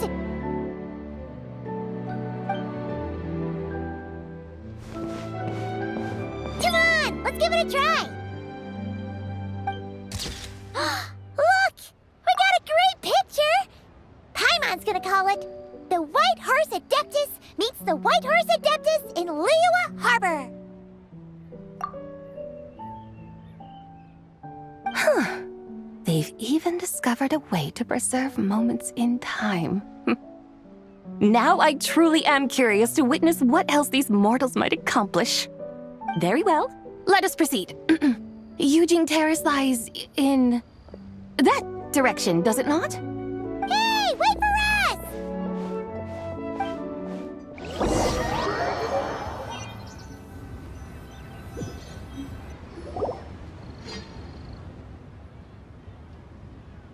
Truly a marvelous view if ever there was one. It seems the charm of this Liyue Harbor is only heightened by the sun's dying light. And soon, people will start releasing their Xiao lanterns to mark the most important day of the year. Practically everyone will be with their friends and family, eating a big meal, chatting, and even setting off fireworks. Trust Paimon, it'll look even more amazing then. What do you say? Want to stay to see that? No need. Let us bring this weary day to a close. Weary day? You mean you didn't enjoy your tour? I had imagined you would arrange for me to witness some grand spectacle. Perhaps the descent of divine beings, the manifestation of the sacred before mortal eyes, or the appearance of a selfless hero come to aid the helpless and downtrodden. Or, should that not come to pass, then at the very least spend a little more coin. For that, it seems, is how one finds true enjoyment. Alas, but there was none of these. Instead, we merely filled our bellies, listened to tales, and gazed upon a crude imitation of my likeness. And now the sun begins its descent. What a day of quiet tedium. Well, we're so sorry. If we'd known that was what you wanted, we'd have done it all differently.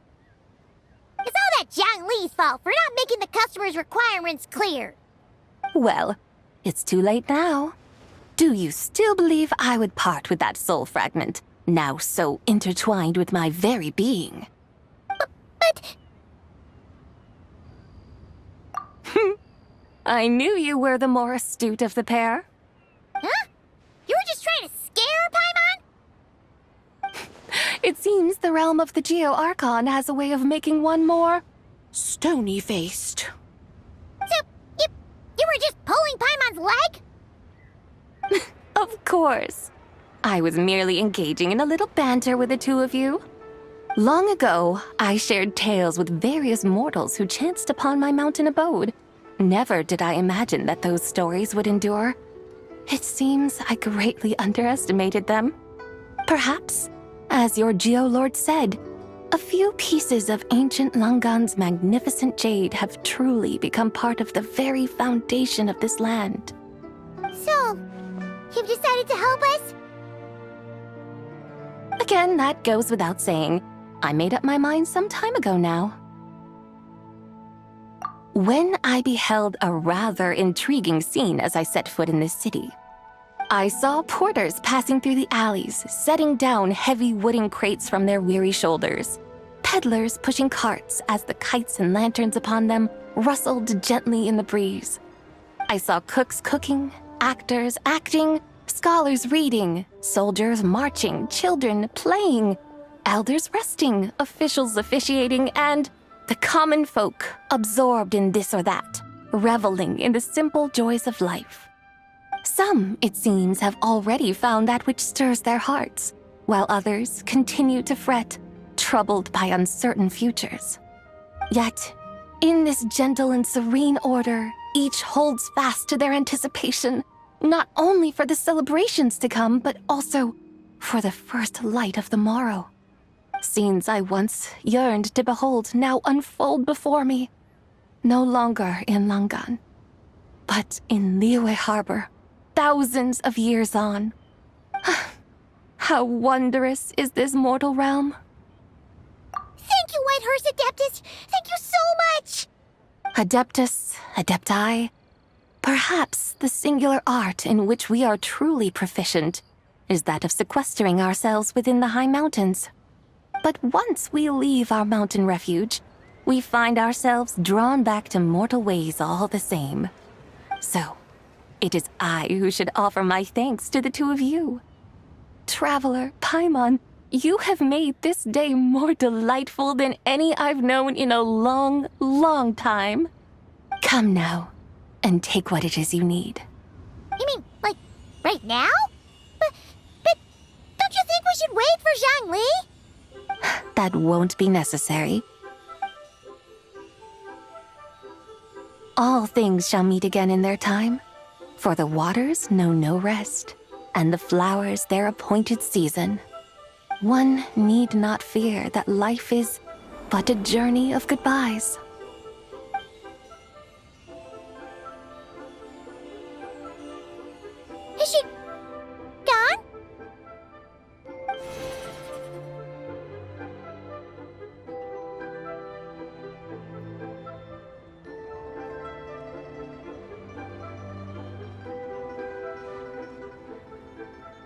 Yes, she's gone.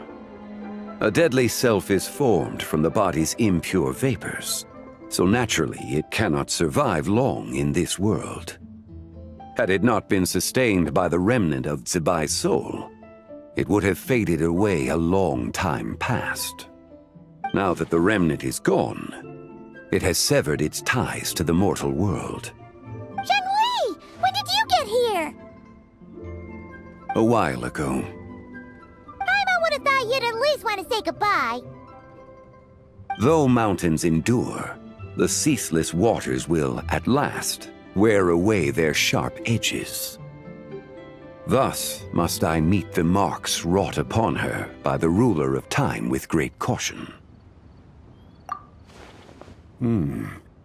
It may be goodbye for now, but someday we will meet again.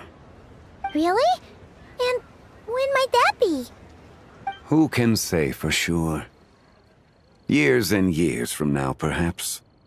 Or maybe tonight, at the Lantern Rite. Are you saying that if the White Horse Adeptus were to be resurrected, she'd still have the memories of the 3 deadly selves? That she'd still remember us? We will find out soon enough.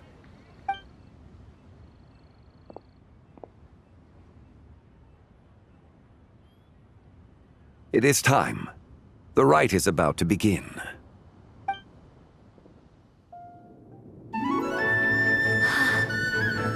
The rite is about to begin.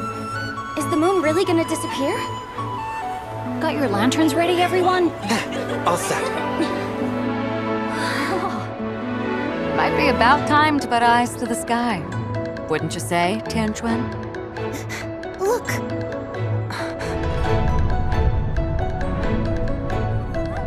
When the sun's out, eat the sun. When the moon's out, eat the moon. Whoa, is this a lunar eclipse? Under moon eternal, in radiant night, a maiden grants silk, soft and light.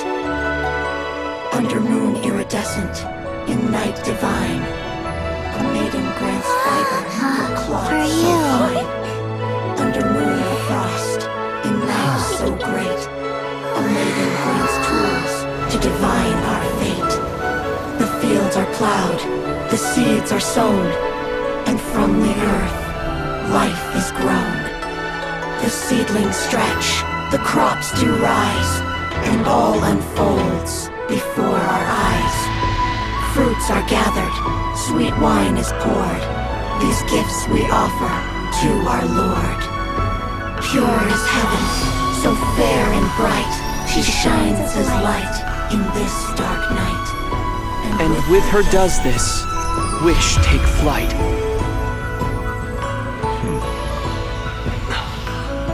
Devoted soul, scattered and unbound. Let this lantern guide you home, by its light be found.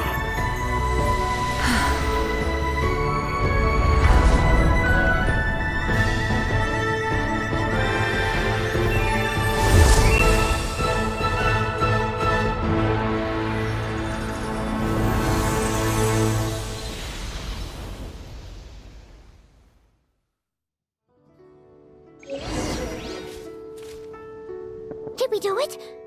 Do we finally get to meet the real White Horse Adeptus?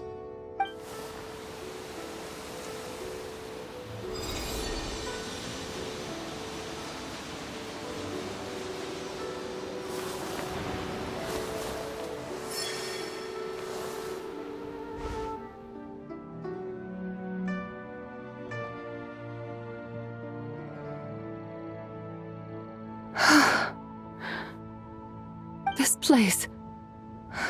Where am I? A familiar land, now known by the name of Liyue. Liyue? The peaks adorn the clouded moon. Then, who might you be? Oh no! She seems to have lost all her memories after all. And those countless lights in the sky. What are they? These lights, each like a dwelling in glad accord, usher in this day of joyous rebirth. And whose rebirth might that be? That of my old friend, ZIBAI. ZIBAI? Yeah, that's you! Don't you remember anything at all? That's... me? Oh, yes. The envoy of the Lunar Palace. My name is ZIBAI, indeed. Then you must be... the Lord of Geo, Heaven's Star. Many years have passed since we last saw one another. ZIBAI, my friend. Welcome home. Home? But why does this place, this Liyue, feel at once so strange and yet so familiar? Who you are? Who are you? Ah, yes, I remember now. You are that young wushu dancer, the one who seeks disciples. How fares your quest for disciples? It must have yielded a truly prolific body of students by now, I trust. Hey, you've got it all wrong! You're talking about gaming! But I could have sworn... Oh, that's right. You're that impudent blonde youngster who kept meddling in my affairs. And to think you even had the audacity to presume yourselves worthy of being... What was it again? Ah, yes, of being my guides. How very wonderful to see you again, my most faithful and beloved guides. I trust all has been well in my absence? Well, she finally got it right. But that sudden mood swing felt even weirder. It's like her head's packed full of slimes. It is possible that her cells have not yet settled. After all, they've only just been brought back together. It may be some time before she fully recovers. Huh? You mean, kinda like she's still half asleep? That I cannot say for certain. Perhaps a few days, perhaps a few years. A few years? Mortal years are but a poor measure when divine beings tread the realm of dreams. Well, if you say so. Anyway, at least she's whole again, right? That already seems like a pretty good outcome to Paimon. Yes, there is little cause for worry. We need only wait and let time take its course. Say, what are those little creatures over there up to? Celebrating Lantern Rite, of course. And those lights up in the sky? Those are all Shao lanterns. This year, each and every one of them carries a little wish inside. Lantern Rite. Then, may I join in too? Of course! Why else do you think we've been running around like headless chickens these past few days? Tell you what, Traveler, why don't we take the White Horse Adeptus out to celebrate? Who knows? Maybe seeing some familiar faces might help her find her feet? Hey, Zhangli! You've got some time on your hands now, right? Why don't you come along with us? By no means a bad idea, Paimon. Oh, and Zibai, before Paimon forgets, when we meet the others later, remember to wish them a happy Lantern Rite! Happy... Lantern Rite? Happy Lantern Rite! Yes! Happy Lantern Rite indeed. Well then, let's go!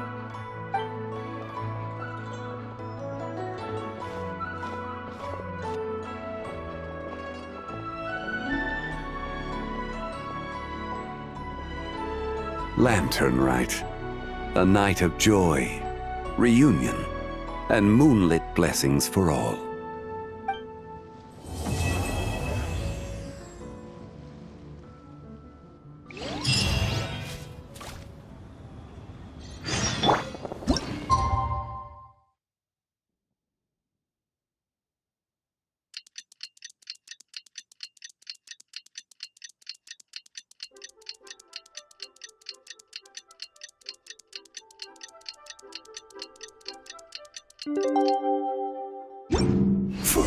Paimon wonders how the White Horse Adeptus is getting along. Maybe we should check in on her? We could ask Zhangli where she is.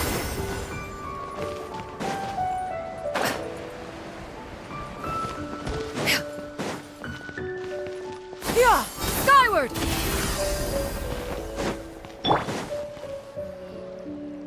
Oh, looks like Zhangli hasn't stopped by for tea today. Hey, are you two looking for your friend? Try going up that way. Is Zhangli up that way? No, but that young lady who was dressed up as the White Horse Adeptus the other day is. She's your friend, right? I just saw her head toward Wanmin Restaurant. I was wondering why she was eating alone. But then you two showed up hot on her heels. Oh, what luck! We were just on our way to find her. But what's she doing at Wanmin Restaurant? I have no idea. I said hello, but she completely ignored me. She couldn't have forgotten who I am, right? I mean, we're kindred spirits, aren't we? Maybe she's still half asleep, but her brain might be a little fuzzy. Oh, that makes sense. I was wondering why her eyes were so red. Her eyes were red? Oh, that doesn't sound good. You young people, staying up all night because you think you're invincible. Look at your friend. Missing out on sleep so she can pretend to be the White Horse Adeptus. That's where that leaves you, you know. A word to your friend from someone who's older and wiser. She really needs some rest. Paimon won't be so certain about the older and wiser part. Yeah, what was that? Hurry along, then. Oh, and don't forget to come back and check out my Rex Lapis cosplay when you're done.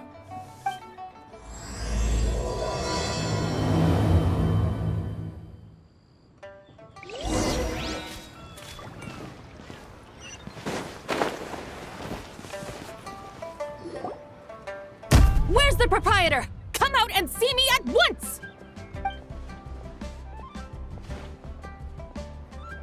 Xiangling and Chef Mao aren't here right now. What can I help you with? And who might you be? My name is Shenhe. I work here at Wanmin Restaurant. Shenhe. Shenhe. Are you that crane adeptus who loves planting mint? It's been a few days. Have you improved your gardening skills? Did you manage to cover the slopes with mint? Mint? I don't know anything about mint. But I am familiar with Qingshen and glaze lilies. Ha! Already casting mint from your mind. How can a practitioner of self-cultivation be so fickle, chasing after every new plant that catches their eye? I'm not sure I get what you mean. Are you delirious from hunger? Would you like something to eat? Shenhe! White Horse ZIBAI! So this is where everyone is! Traveler, Paimon. It's been a long time. Happy Lantern Rite. Is this customer a friend of yours? Don't mind her, Shenhe. She's just a little cranky because, she didn't sleep well last night and she's only just woken up. Look how red her eyes are. I see. In that case, Miss ZIBAI, I have a tonic here infused with Qingshen. It's cool and soothing when applied to the eyes. Would you like to try a few drops? Stop right there! Who are you two noisy children? Hey! Have you forgotten about us already? Guides. Yes, I seem to recall something about some guides. Ah, yes, now I remember. What luck! I was just looking for someone to show me the way to Elong Wharf. Huh! Is she starting to come around? Someone requested my help in purchasing some tea leaves.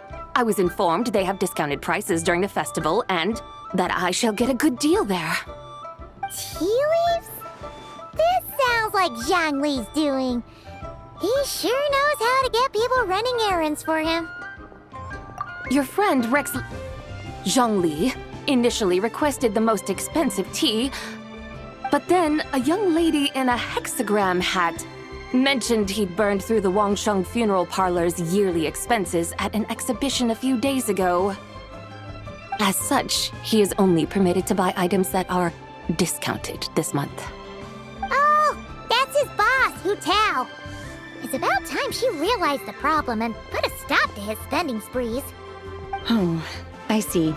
So that's why you're here. Unfortunately, Wanmin Restaurant doesn't sell tea leaves. If you're truly in need, I could gather some wild tea from the mountain slopes. You don't sell tea leaves? But I remember your boss, Miss Lu, saying that she owns tea fields. You really should get some rest. The person you're talking about isn't the boss of Wanmin Restaurant. She's just like you. She came here to eat. Is that so? Life really is full of surprises. What surprises? Your brain really is as gooey as a pack of slimes. Paimon can't believe Zhongli entrusted you with going all the way to Yilong Wharf and buying tea. That would be excellent, my dutiful guides. Yes, Miss Crane. I apologize profusely for my improper behavior just now. Please forgive me. I completely understand. Master often says that the human body is like a mechanism in need of regular maintenance. When a person cannot rest at night, they are sure to become irritable and on edge. Miss Crane, you appear reasoned and compassionate on the surface, yet I sense dark forces churning within your spiritual core. Those red ropes you wear are what bind them, am I correct? Oh, you can sense that? Indeed. I also sense that with your strength, you might try undoing one or two of those bonds when training. Untie Shenhe's ropes? Wouldn't that be risky? Though the use of red ropes to bind the soul is a wondrous technique, practitioners must eventually learn to break free from external aids and look within themselves for restraint.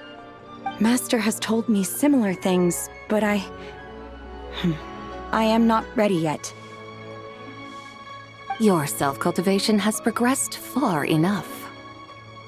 Then I will seek further guidance from my master. If you still have doubts, you can find me at the Baiju Guest House. I'll be taking up residence there for a while. For now, my dutiful guides, let us be off.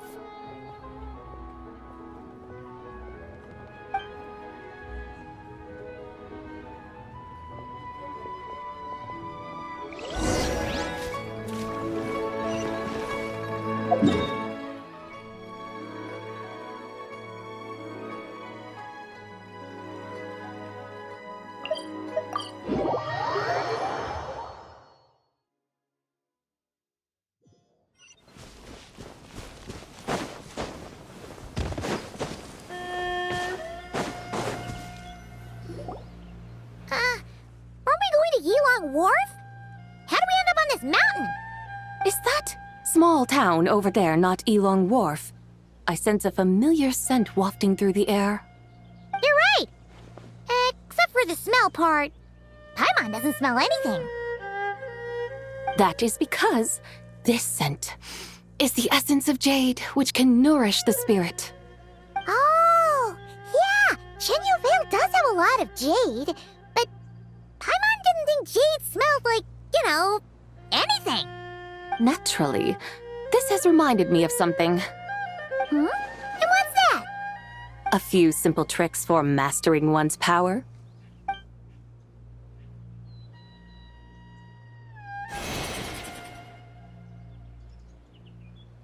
What is that thing? I'm sure you've been to Yilong Wharf many times before, but I wonder if you've done so while cruising through the air.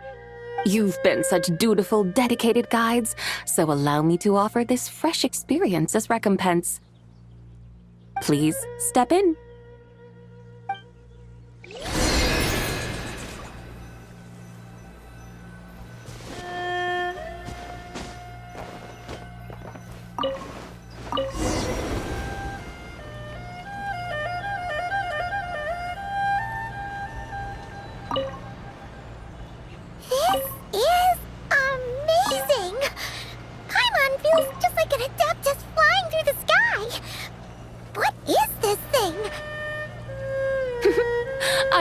hide it from my memories of the chariot of the Lunar Palace.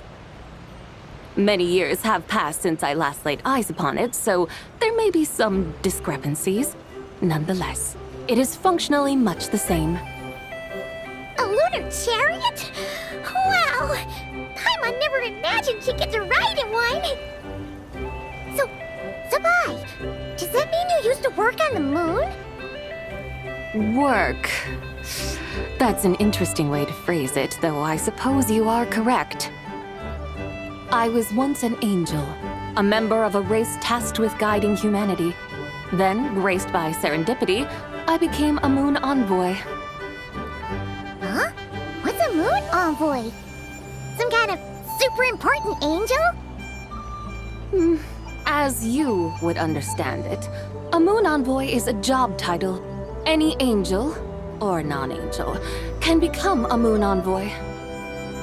Does that mean you're not the only one? Of course not. Though my memories are still hazy, I vaguely remember some of my colleagues. There was one who liked to take on the form of an ibis. An ibis? Could it be... Can all moon envoys turn into animals? Does that mean Rauma could take that job? She can turn into a deer, and moon chanters are some sort of lunar envoy anyway, right? Moon chanter? I have no idea what those are. Oh, okay then.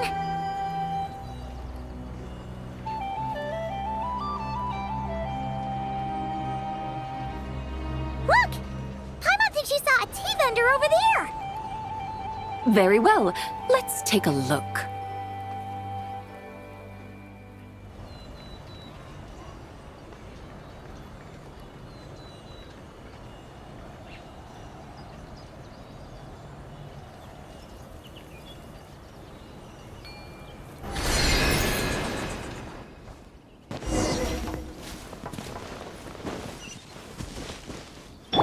Yeah! Skyward! Scatter!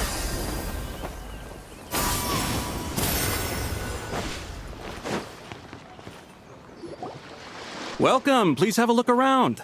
We only sell teas of the finest quality sourced directly from Chaoying Village. Right now we're offering a special discount for Lantern Rite.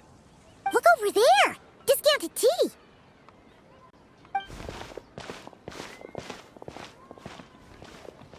Dear customers, are you looking to purchase some tea leaves? I can see from your bearing that you are no ordinary customers. My humble shop has some exquisite teas that should satisfy your more refined tastes. We're not here for quality. We're looking for a discount. A discount? Well, that's a coincidence. Our Sunglaw tea is on sale right now. A special festive offer.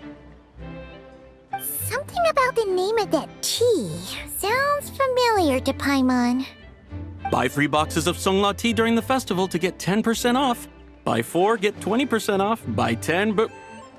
That's right! 10 boxes at half price. Have you been to our shop before by any chance? Oh, Paimon's definitely heard this spiel before. 3, 4, 10, 10, 20, 50. ZIBAI, what are you muttering about? When purchasing 3, 4, or 10 boxes, the corresponding discounts are 10, 20, and 50%. The intervals between the two sets of numbers are 1 and 6, and 10 and 30. Look! Her eyes turned blue! That's gotta be a first!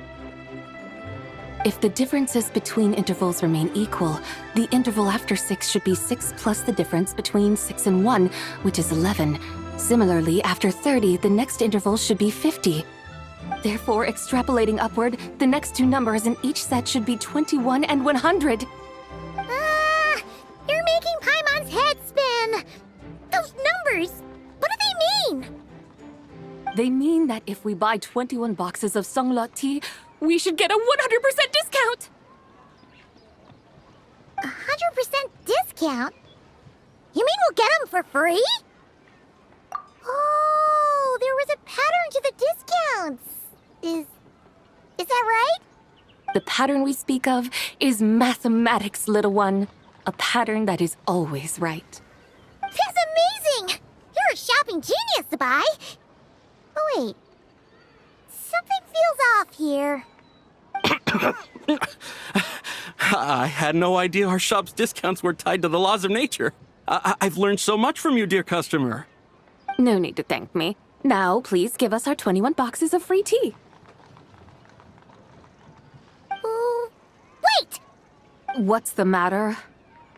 Paimon just realized what it is that's not right. It took you long enough. We got the short end of the stick. Think about it. If we don't have to pay when buying 21 boxes, then if we buy even more, the vendor should be paying us money instead, right? Huh? Hey, ZIBAI, work this one out. If we buy 100 boxes, we'd make loads of money, wouldn't we? It stands to reason. Wait a moment, dear customers. Don't you think you're haggling a little too hard? You are the one dictating the discounts. We're simply extrapolating the numerical patterns within. As such, we are hardly haggling. You have a point. However, that's right.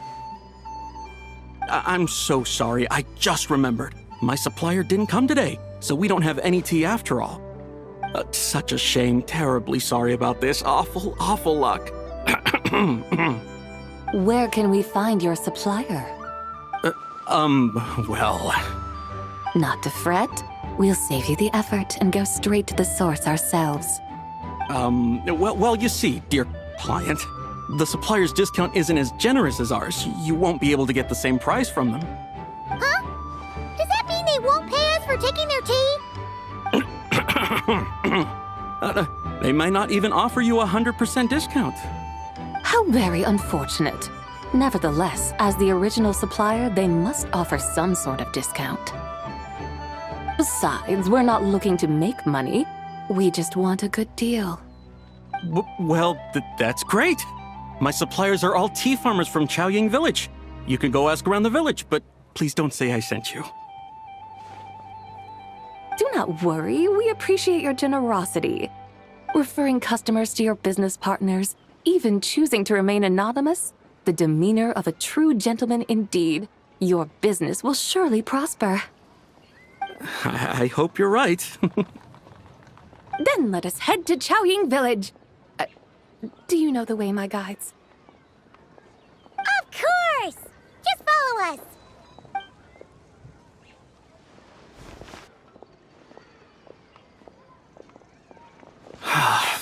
What otherworldly beings were those? Thank the heavens I managed to send them on their way. I should hurry home and pray to the White Horse Adeptus. May she bless me such that I never encounter such customers again.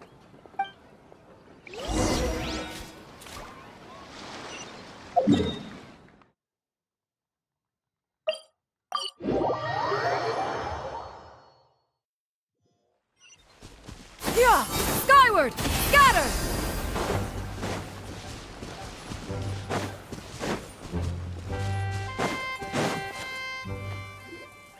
Here we are!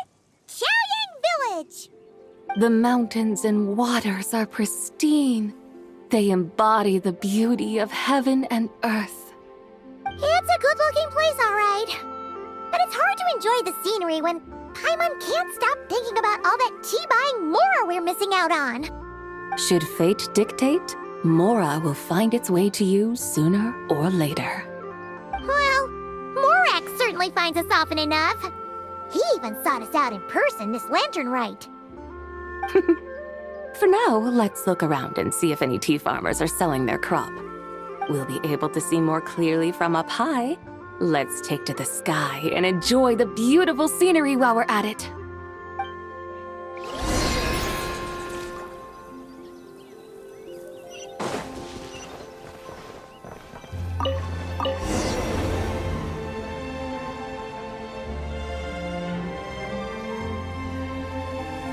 Wow!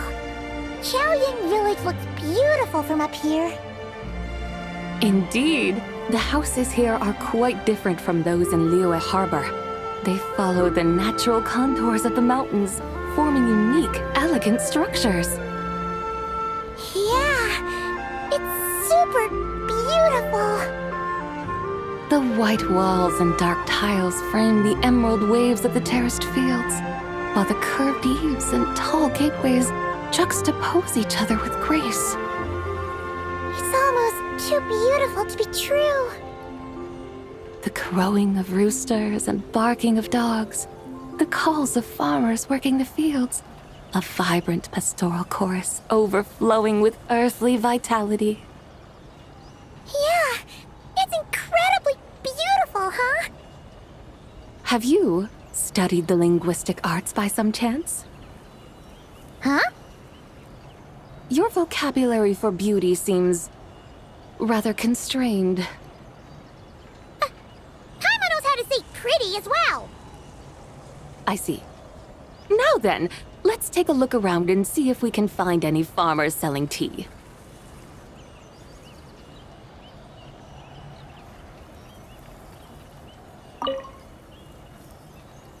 Look!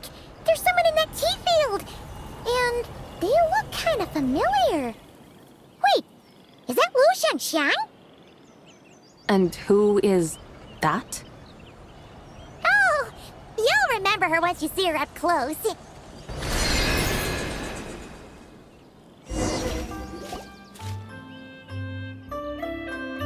there, Lu Xiangxiang! It really is you!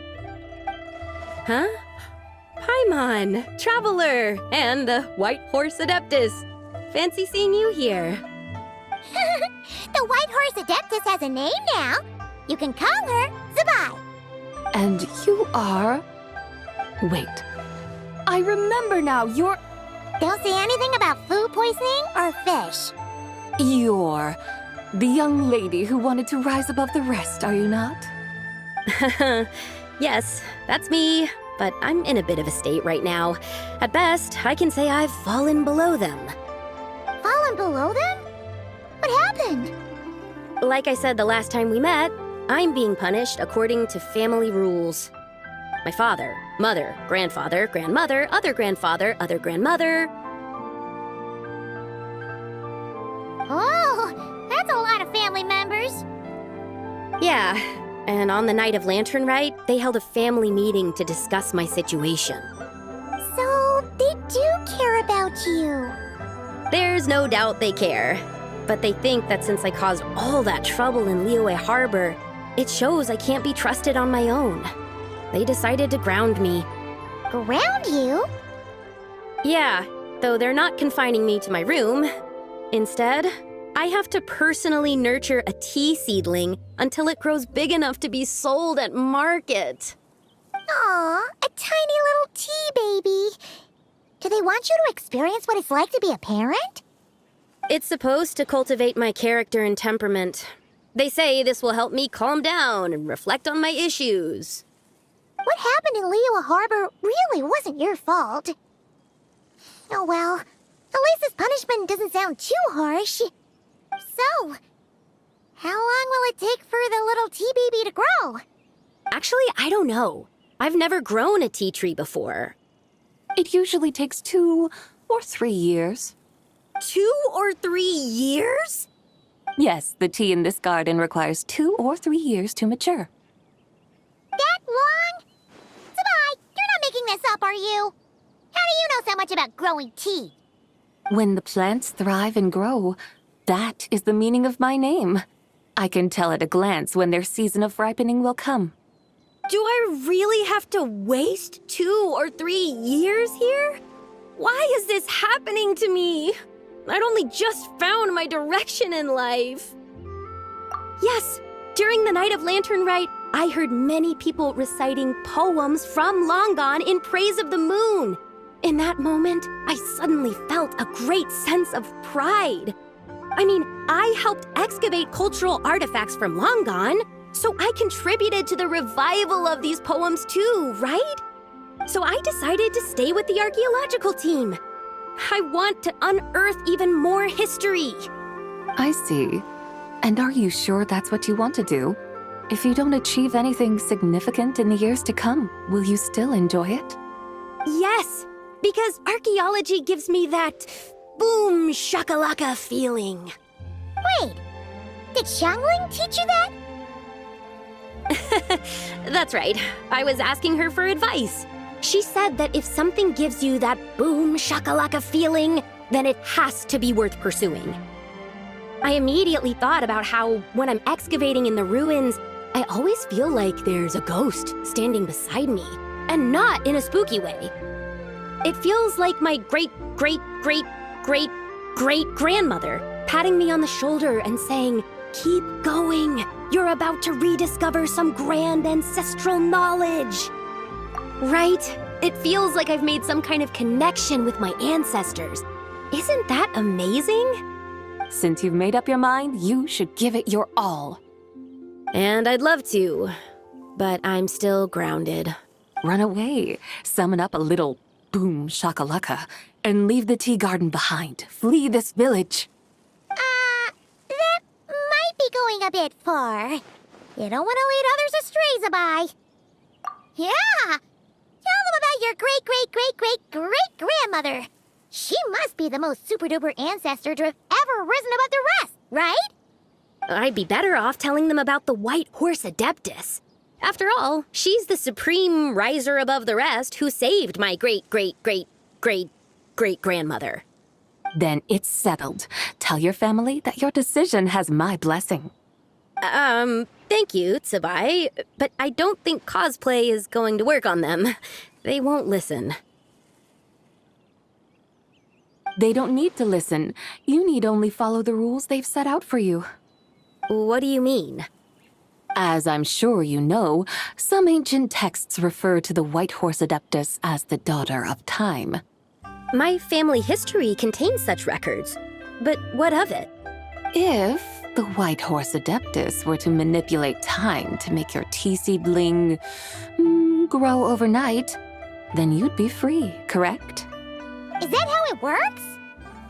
If the White Horse Adeptus were to really get involved, my grandfather would let me leave right away. But who really believes that she'd show up and help? It's not as if you have any other options. Why not try calling out for help? It won't cost you any more. Guess I might as well. I've got no better ideas anyway. White Horse Adeptus, if you can hear me, please save me from my predicament.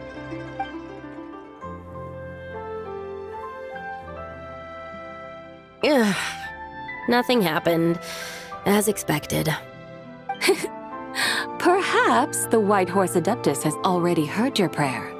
Why not come back here tomorrow and take a look?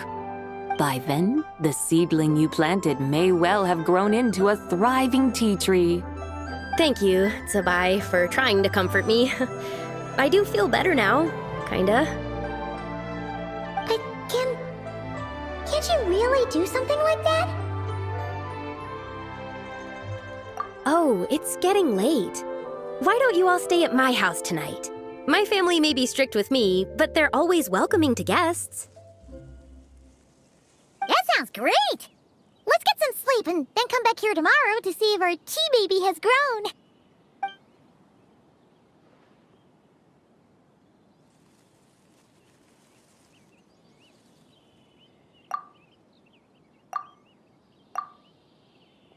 Oh, the tea tree! Whoa! Your tea baby is all grown up! Indeed, it has grown into a mature tea tree that can stand tall in the face of wind and rain. How is this possible? It must be the work of the White Horse Adeptus. Her prayer must have moved her. Are you sure? Perhaps she heard your prayer and chose to answer the call. She once saved my great-great-great-great-great-grandmother. This time, she saved me. That's incredible! Your family must be blessed by the White Horse Adeptus. I guess so. I need to tell everyone the news right away. They'd better. Since this is the will of the White Horse Adeptus, I don't see how they could object. Go, and if you run into any more trouble, call out to the White Horse Adeptus just like yesterday. Thank you so much. Paimon really thought you were going to use Adeptal energy to make the tea baby grow, ZIBAI. When an Adeptus exerts effort, consuming their energy, is that not using Adeptal energy?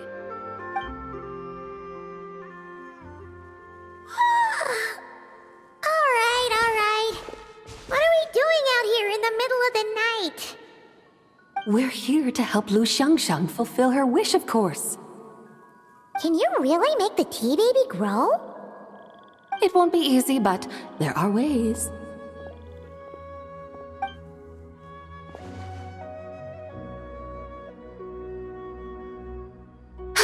There, it's grown. Hey! You just transplanted a tea tree from over there! So, there's a mature tea tree here now, yes? Oh, yeah, but... And am I not the White Horse Adeptus? Well, yeah. Is this tea tree then not a manifestation of the White Horse Adeptus's will? You're not wrong. But again, there's something not quite right about this. Maybe this will become another mystical Adepti tale recorded in their family history.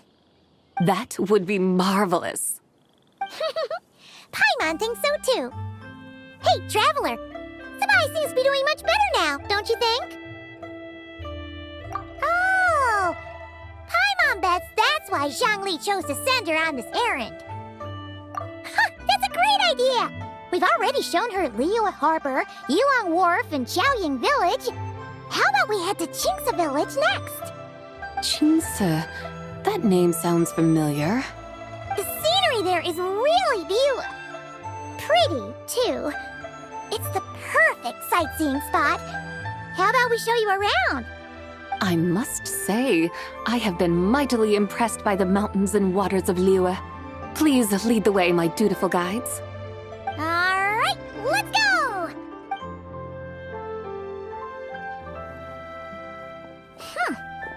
Paimon can't help feeling like we've forgotten something. Pay it no mind. I've already forgotten more than you will ever know. Alright. If we forgot something, it can't have been that important to begin with. Qingce Village, here we come!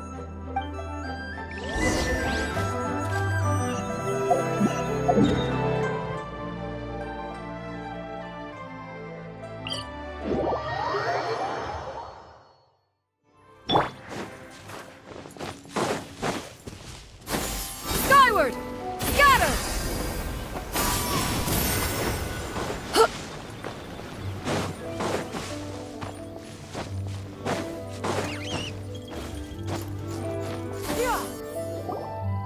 We should plant cucumbers. We should plant canolas. We should plant cucumbers. They're easy to sell. We should plant canolas. The flowers are pretty. What are you arguing about, little ones? We're deciding what to plant in our field once Lantern Rite is over. Yeah! Dad gave us a small plot of land to grow our own crops. He said we can keep all the more we get from selling them. We should plant cucumbers, right? Dad plants cucumbers every year. We should plant canolas. We can press the seeds for oil. It smells good and sells for a good price. Ah, an agricultural debate. This should be easy to sort out. Granny, are you a farmer? Could you tell us what to do? Granny? What did you just call me, you rapscallion? Oh no, her eyes are gonna turn red again. It's just, my granny smells really nice, and... Sorry. How about we call you Auntie instead? Auntie?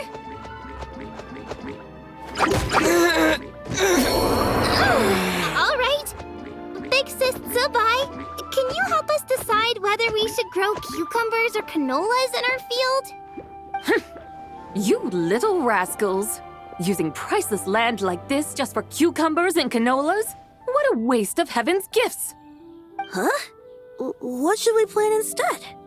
With the coming of spring, when all things awaken, the field should be sown with the 5 grains. What are those? The 5 grains are life's staples, the heart of the people's table.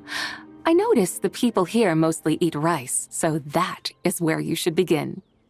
Based on the local climate and soil, seedlings planted in mid to late spring should produce mature grain within 2 or 3 months. When autumn comes, you can plant a second crop, with time still to harvest it before the first frost. The rice you harvest can be sold at market or kept in your stores. It's a far better choice than cucumbers or canolas. Oh, but Big Sister ZIBAI, I like canolas. That's no issue. It is unsuitable for continuous cropping in any case. You can rotate it with rice to maximize your yields. After the second rice harvest, around wintertime will be the perfect opportunity to sow their seeds.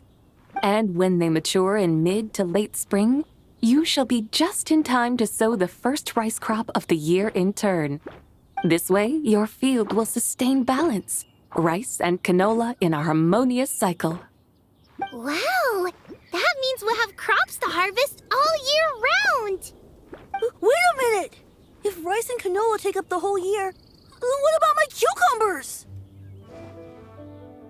A firefly dares rival the brilliance of the moon? In what twisted universe should cucumbers vie for land with rice? Big Sis ZIBAI, you're going to hurt Lil Bee's feelings. Auntie hates cucumbers. Stop crying this instant! I meant that cucumbers are simple enough to grow. There's no need to devote a whole field to them. Just find an empty corner of your yard, scatter some cucumber seeds in the earth, and before you know it, you'll have a thriving patch of vines. Cucumbers delight in sunlight and moisture, but they suffer in cold weather.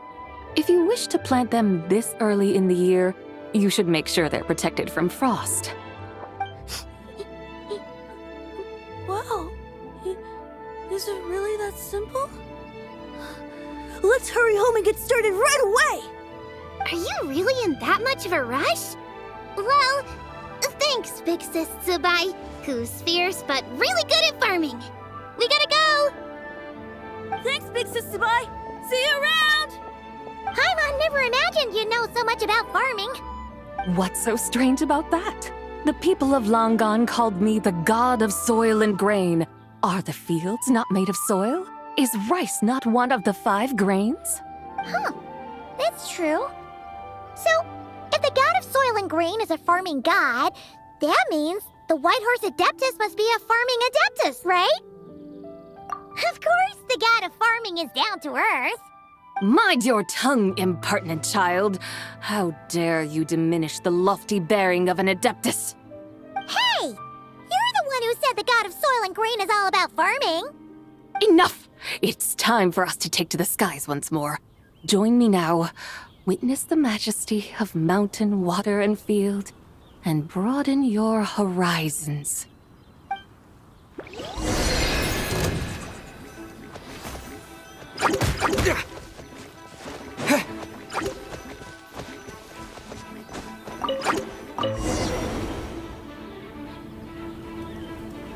Wow! The terraces look so pretty from up here. The mountains tower like pagodas, the hills coiling at their feet like shells. Layers built upon layers, rising and falling in harmony. A truly unique and mesmerizing sight.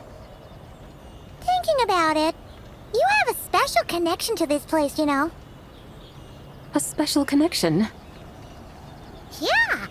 There's a local legend about a white horse leaping from a pure spring to follow Rex Lapis into battle. Don't you remember? You must have been living in seclusion around here. That does sound somewhat familiar. Oh, and if we keep going up this way, we'll reach a super-duper spooky spot. You might have a connection to that place, too. There's an ancient array that seals away the remains of a fallen god. A god's remains? Yeah, The people of Liyue turned that story into an opera called The Sanctification of Tao Do. Does that ring any bells? Tao Do. Huh. The 7 and 8 gates array. That's right, that's right! You do remember!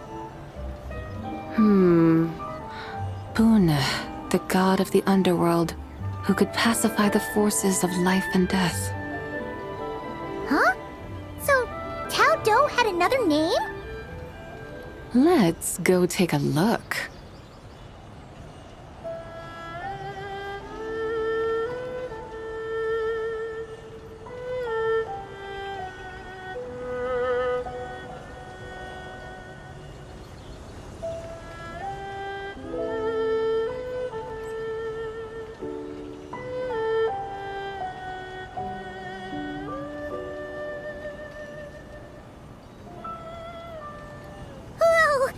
We've arrived at Wulwang Hill. The atmosphere just turned spooky. I can't help but feel there's something strange about this friend you haven't seen in ages. Huh? Paimon thought she heard someone's voice. Let's head down and check it out.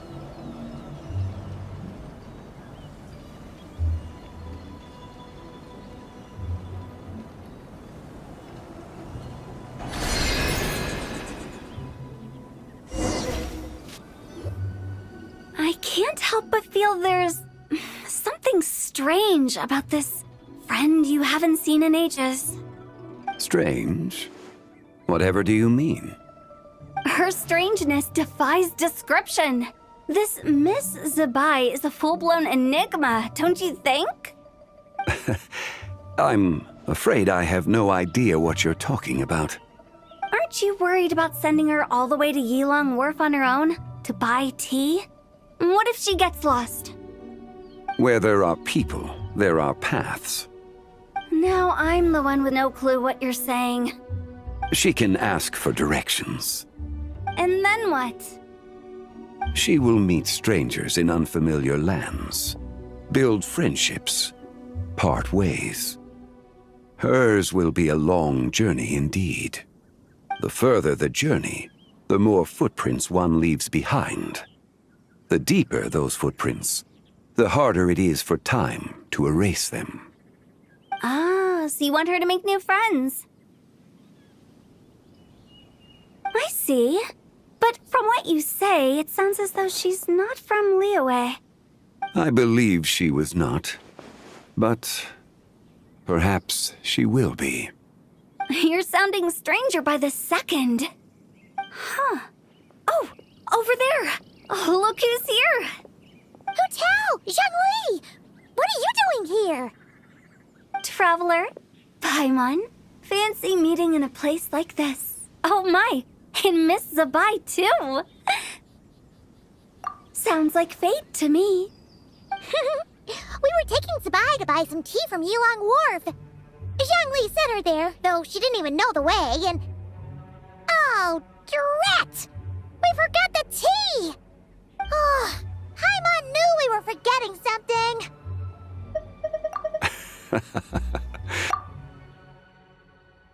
There's no need to dwell on it. Fresh tea grows with each passing year. Let fate deliver it as it wills. Exactly. You can get tea wherever you go. You're hardly running low now, are you? Paimon feels a lot better now that you've said that. Still, I'm a little confused. If you were buying tea, how did you end up all the way out here? We're taking ZIBAI on a sightseeing tour. We started at Liyue Harbor, stopped in at Yilong Wharf, went sightseeing around Xiaoying Village, made our way to Qingce Village, and now we're here. Wow, that is quite the itinerary. Yeah, actually, Paimon thinks it's about time we headed back. I'm here to pay my respects to my ancestors. My dear consultant kindly agreed to join me. It is Lantern Rite, after all.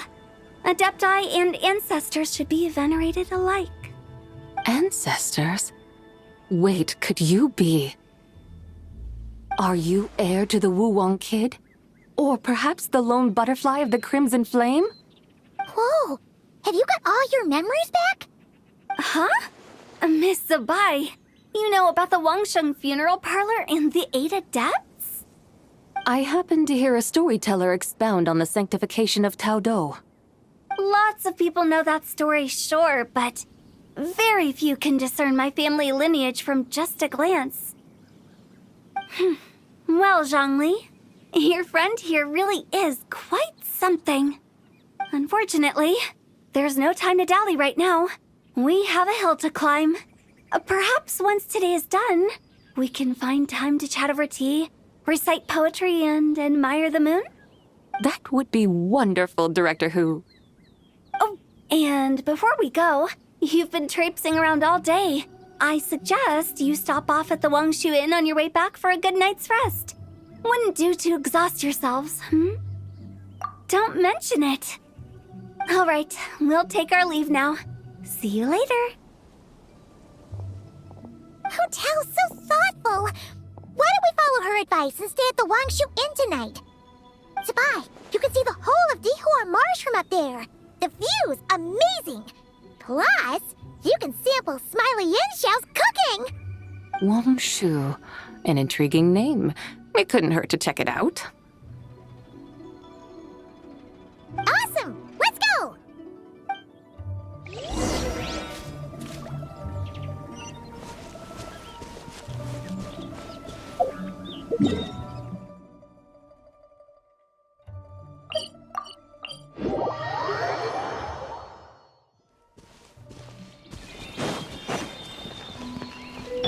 Yeah! Skyward!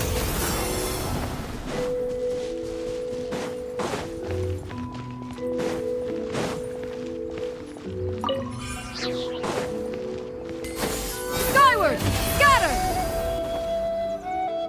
Is that towering structure Wangshu Inn? Sure is. We can take the lift up from over there.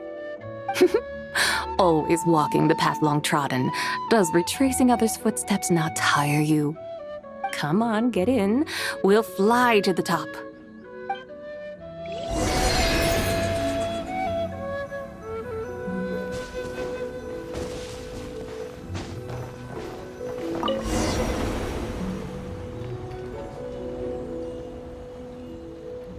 Are we really going to fly up to Wangshu Inn? Isn't that a bit showy? All the guests are going to see us. Is that a bad thing? To be able to witness an Adeptus. This will surely add to the inn's appeal, not to mention the room prices. The owner will thank us. You seem to really like showing off your powers. This inn's architecture is incredible, and the surrounding countryside radiates a picturesque charm. No wonder the new proprietor of the Baiju guest house thinks he can't compete and has decided to change his own establishment's name. The new proprietor? Ah, you mean Lu Shengsheng's dad. So you know about that, too. Personally, Paimon thinks it should go with something like Rex's Rest. That's a contender's name if Paimon's ever heard one. A fitting name indeed. So you think the guest house should change its name, too? Paimon kinda thought you'd say something like, such sacrosanct traditions must never change. Time flows ever onward. Why should the rules of yesterday be carried forward into the world of tomorrow? The people of today should determine what is to be kept. Huh. You're not as old-fashioned and stuffy as Paimon thought. The years ebb and flow, seas recede to reveal fields. In the vastness of time, I am but a wild horse in a boundless sea of dust.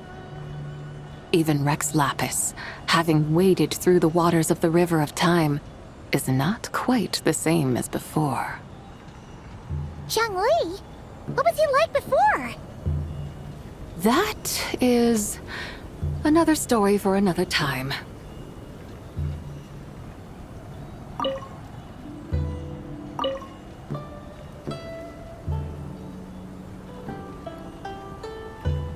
We have arrived.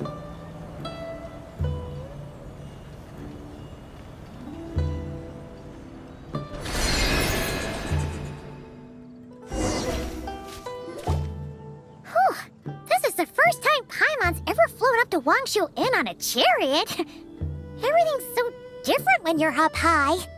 Wangshu. Like moon lanterns and Shao lanterns. Might it all be a coincidence? What's a coincidence? Do you not know what Wangshu means? Not bad. You're clearly much sharper than your diminutive companion.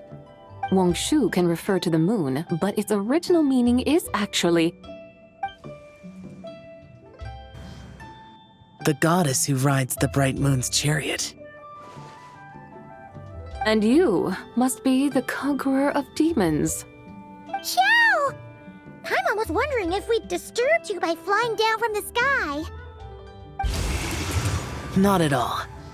I sensed an unusual presence long before you arrived, though I didn't expect it to be you in a flying chariot.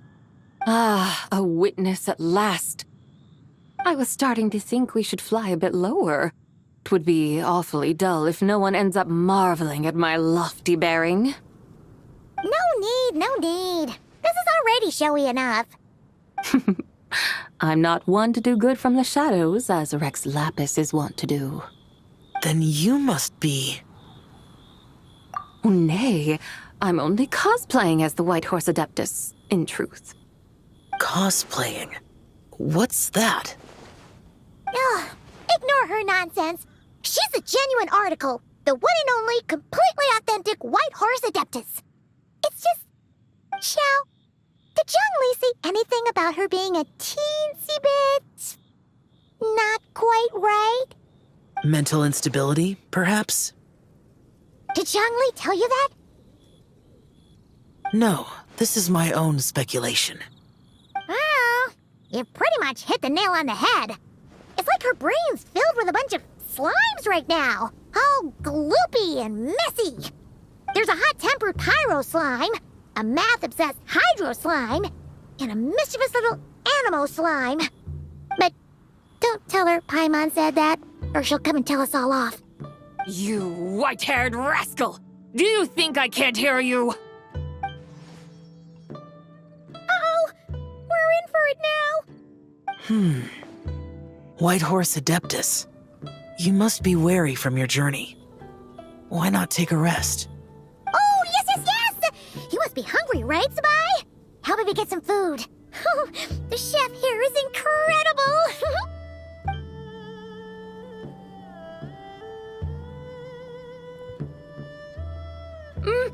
It's so hot! So spicy! Are you okay? Do you want Paimon to get you some water? Don't worry about me. I just need to pace myself.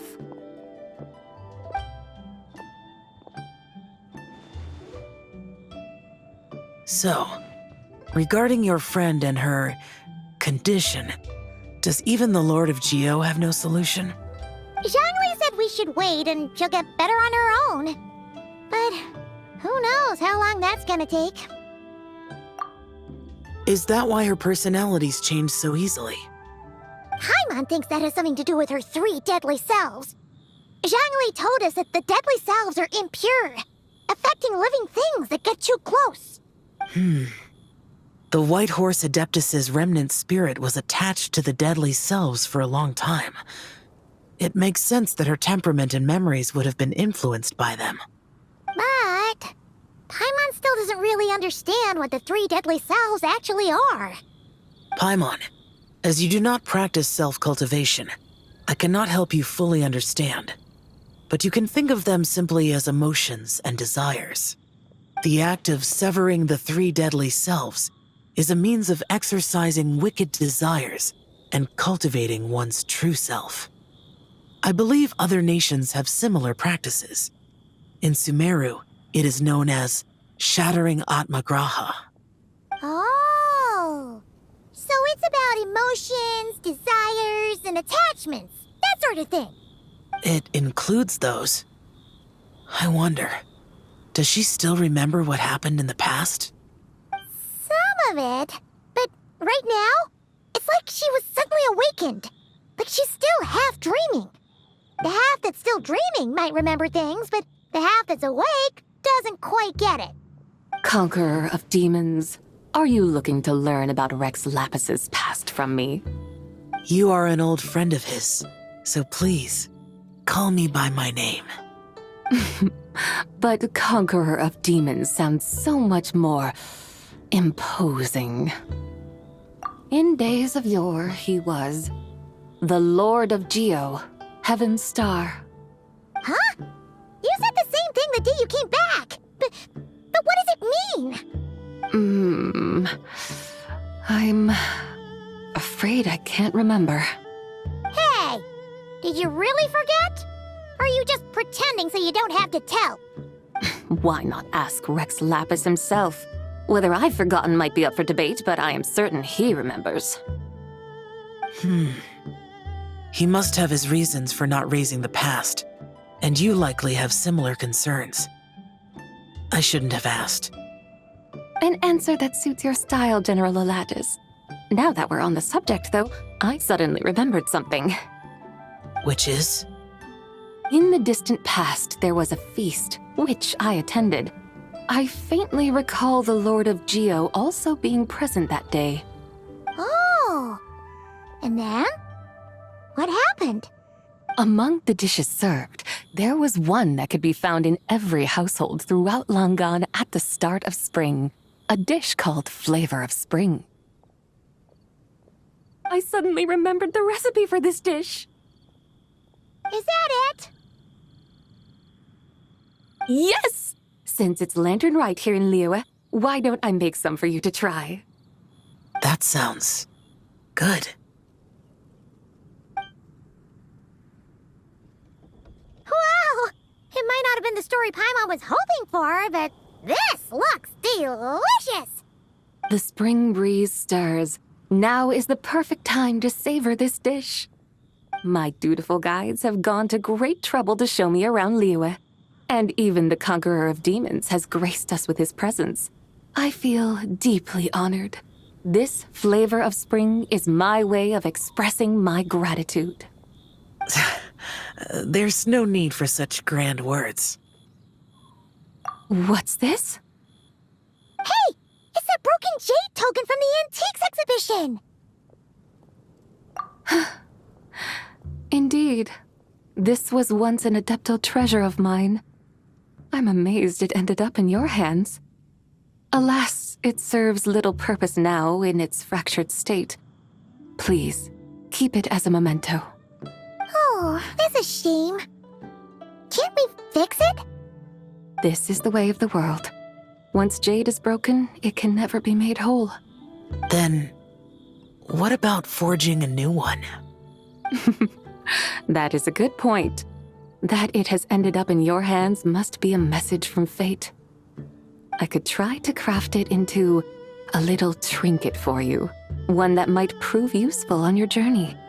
Ooh, what sort of trinket? It's just a passing thought, one that will require the right opportunity. I'll think about it more when the time comes. Now that we've had our fill, we should get some rest. Tomorrow we return to Liyue Harbor, where I'll have need of your guidance once more.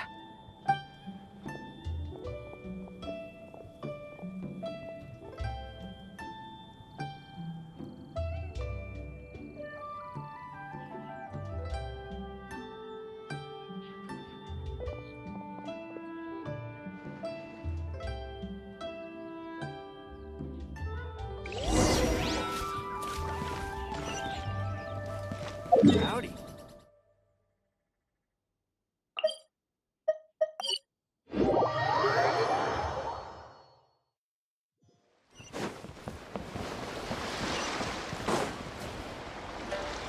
Chi-Chi, the lantern rite is almost over.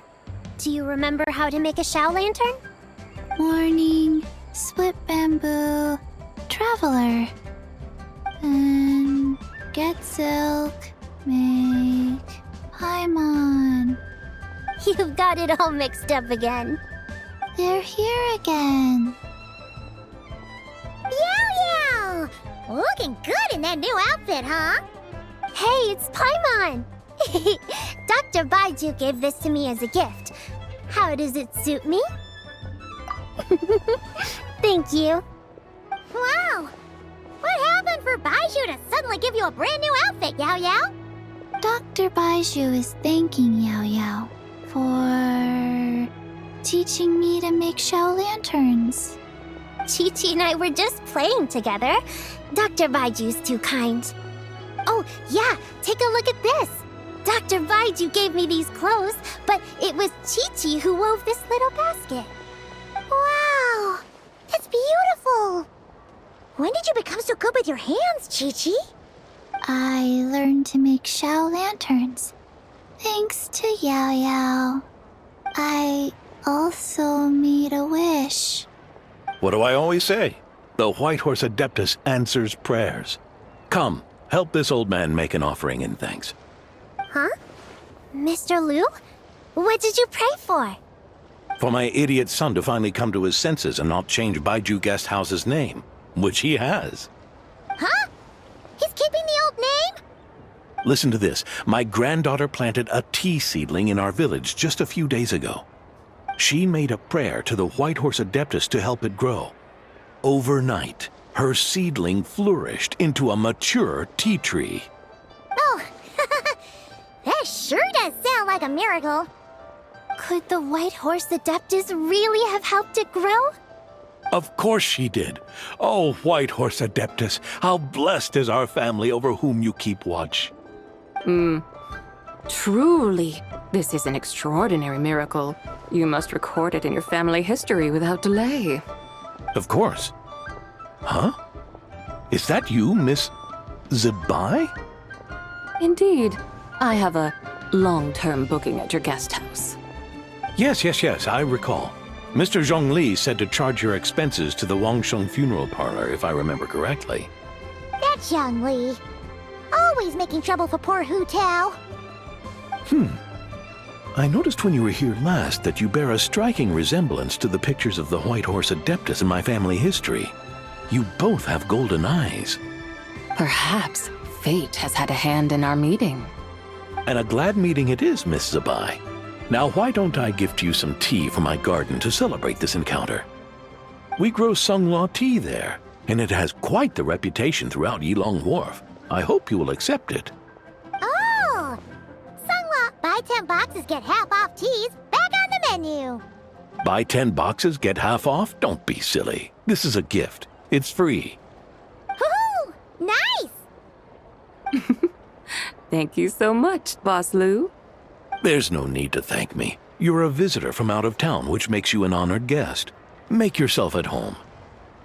Lantern Rite may have ended, but the streets are still bustling with activity. Make sure to take everything in, meet some new friends, and enjoy your time here. And that goes for you kids as well. Happy Lantern Rite. Got it, Mr. Liu. Happy Lantern Rite. Yeah! Happy Lantern Rite, everyone! Happy Lantern Rite indeed.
Skyward!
Scatter!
But you didn't let me finish.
one finished.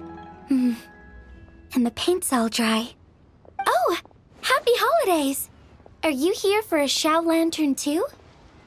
Yep. You know how Miss Pingshi made a customizable lantern frame? Well, lots of people bought them to tinker with. Oh, Gaoming got one too. I offered to help, but he was adamant about doing it himself. Some of my neighbors had an idea about what to make, but didn't know how to execute their vision, so they came to me for some hands-on help. And after weaving them for everyone else, I made one for myself too. Now it's just time to release it. Huh. What wish should I write?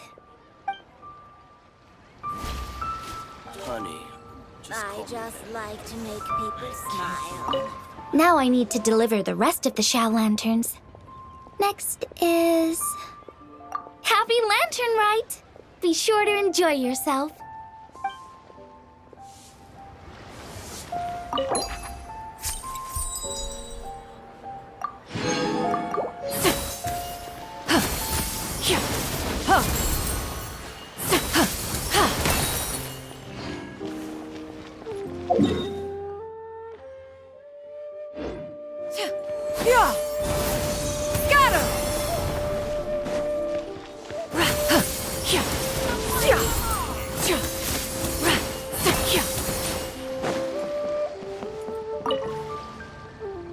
Traveler, what a pleasant surprise.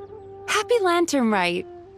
Ah, I did ask Miss Pingshi to help arrange a commemorative photo shoot. You must be the photographer she had in mind then. Wonderful.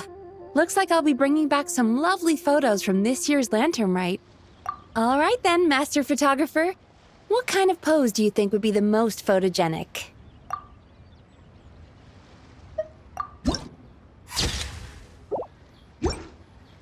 Oh, what a lovely picture. Thank you. I'll keep it safe. I think I'll have it framed and put in the shop. And to you. Nobody in Liyue Harbor is sleeping a wink tonight, are they?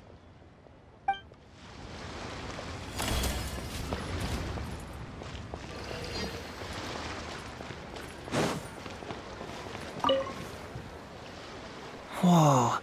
The craftsmanship of these Xiao lanterns is something else. How does Lanyan do it? Oh, hey, Traveler. Happy New Year. Yup. Took me ages, but this one's turning out pretty decent. I'm gonna paint Manzai on it, too. Oh, and I gotta make one for Pops. Whew, that should do it. All that's left is sending it off to the sky. Bad news for my purse. Feel free to take a look around. Wow, it's really up there. Next up, happy Lantern Rite to you, too. Hope you have a prosperous new year.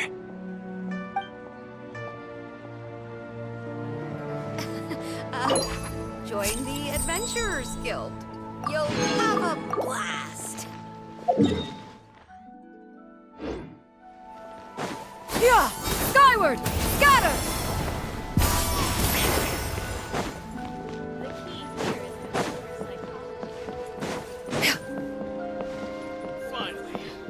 Yeah! Skyward! Scatter!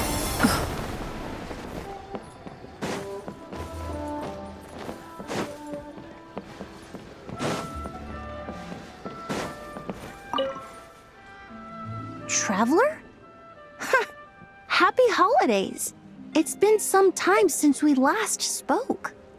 Huh, you could say that. I had already planned to come to Liyue to research floral essences, so when I heard there was a merchant ship heading here, I decided to join them. I had no idea I'd arrive just in time for Lantern Rite. In deference to the season, I've decided to put all work aside and simply enjoy myself. I even asked a young lady to teach me to craft Xiao lanterns. In fact, I was just about to release it. Thank you. She told me it's tradition to write down a wish before releasing it. Still, I'm not quite sure what to write.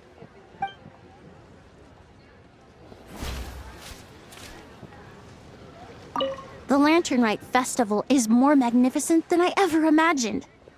Wonder what I should check out next. I suppose I should say, Happy Lantern Rite to you too.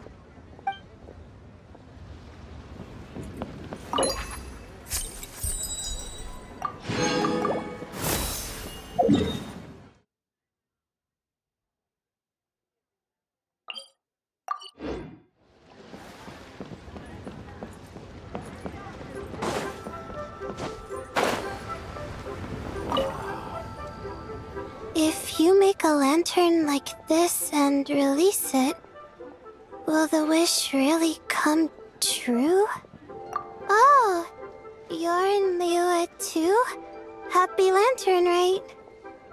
Yeah, my advisor sent me.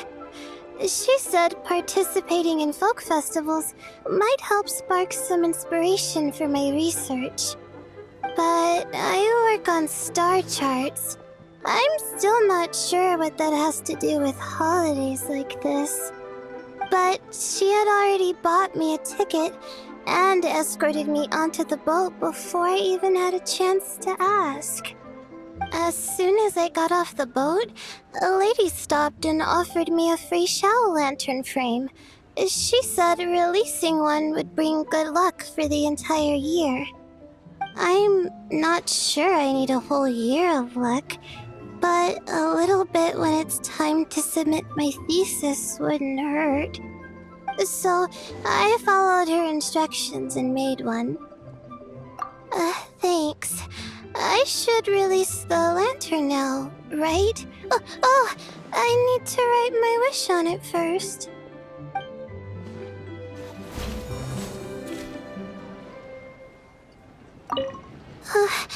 Please let me pass. Please let me pass. Please let me pass. Huh? Yep. A happy lantern, right?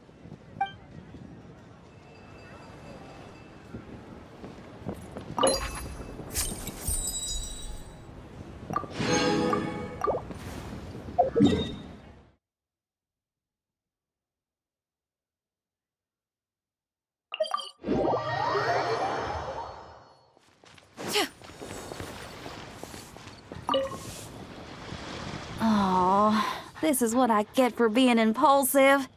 Making a Shao Lantern's no joke. Traveler? Oh, ain't that something? It is you! Happy Lantern Rite. Yeah, Miss Pinkshi gave me the frame, but I designed all the details and made all the ornaments myself. Pretty rad, huh? I even gave Hu Tao a few. Oh, shoot. I totally forgot I promised Hu Tao I'd help her make some Shao Lanterns too. I gotta release this one pronto.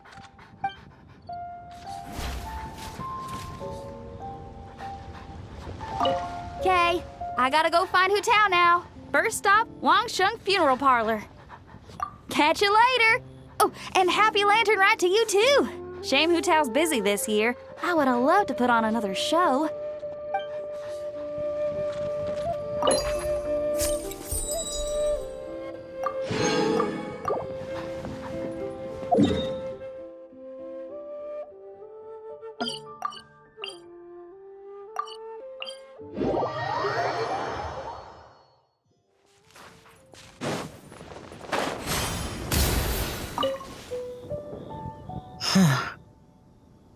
Yes.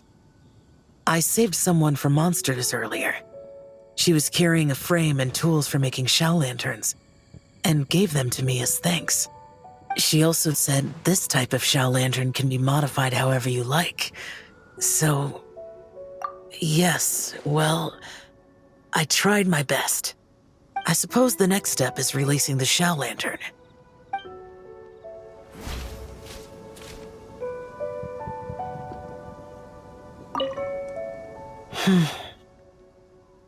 Happy Lantern Rite to you as well.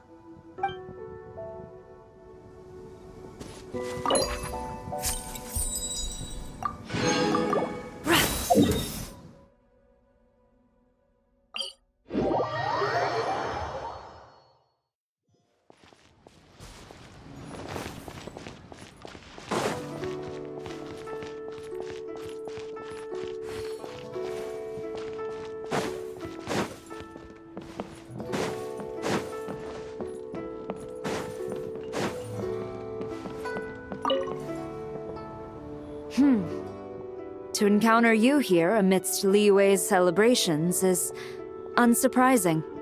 Happy Lantern Rite. Indeed, I submitted the request to Miss Pingshi. Evidently, you are the professional photographer she mentioned. Very well. I trust you will take excellent photographs. Let us begin. In that case, please advise me on an appropriate pose while we prepare.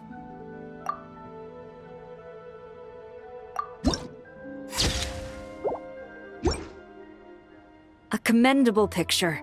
A perfect memento for the occasion. My thanks. I will treat it as one of my personal effects and take care of it accordingly. Thank you. Happy Lantern Rite to you as well. But if I may ask, does the Millilith always maintain such strict vigilance during Lantern Rite?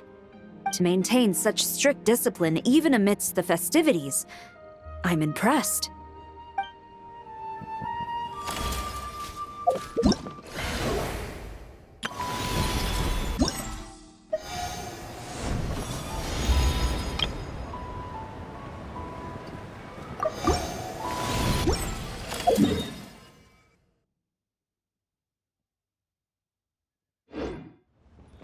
Yeah! Skyward!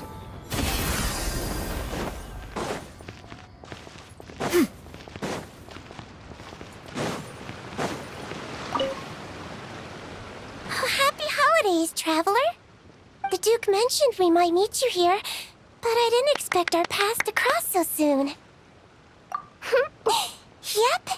He invited me to experience Liyue's Lantern Rite with him, and also to finally use up all the vacation days I never got around to taking. We met a very kind lady at the harbor who said that if we'd like, she could arrange for a professional photographer to take our picture as a keepsake. Oh, that's perfect. Oh, I'm sure you'll take a really good photo, and then I'll be able to show it to Monsieur Nervillette later. Sure. Well then, as the professional photographer, what pose would you recommend?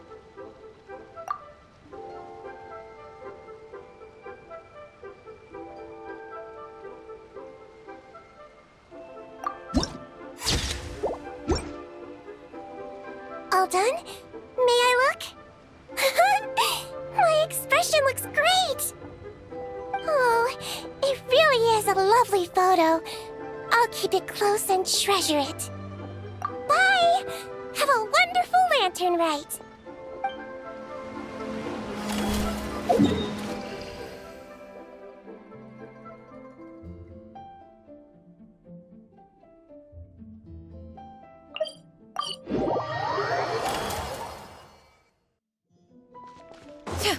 Yeah! Skyward!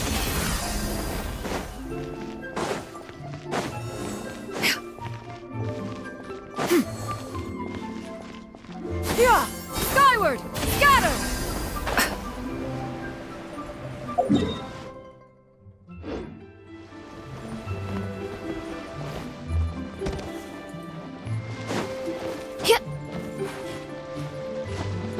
Yeah! Skyward! Scatter! Traveler, had a feeling I might run into you here. Allow me to extend a traditional Liyue greeting. Happy Lantern Rite. Correct. I requested one from Miss Pingshi. Seems she really did secure a professional photographer. Shall we, then? Take a good shot. I plan to stick it up on my office wall when I get back to Fontaine. Sure. Do I need to strike a pose, or... Suggestions are welcome, traveler.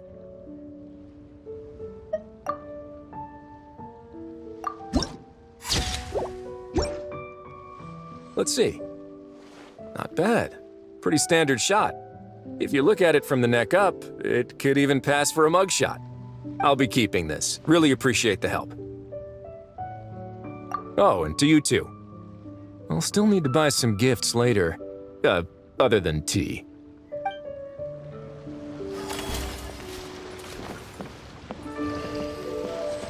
Yeah! Skyward! Scatter!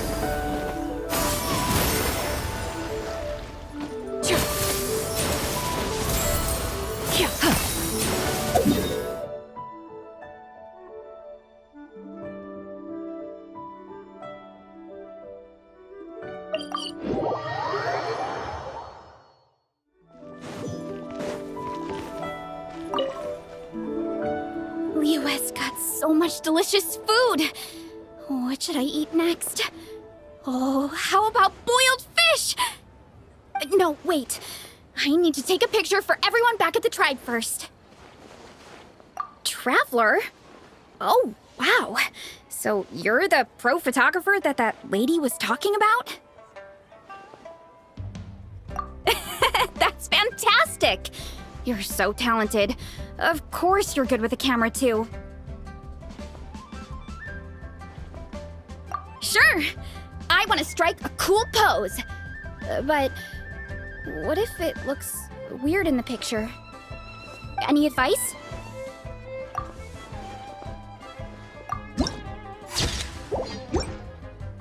Done already?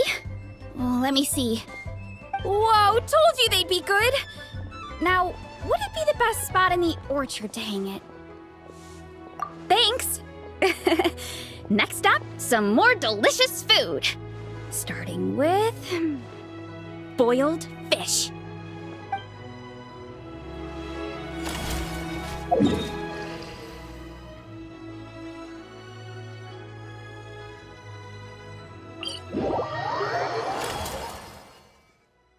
Yeah! Skyward!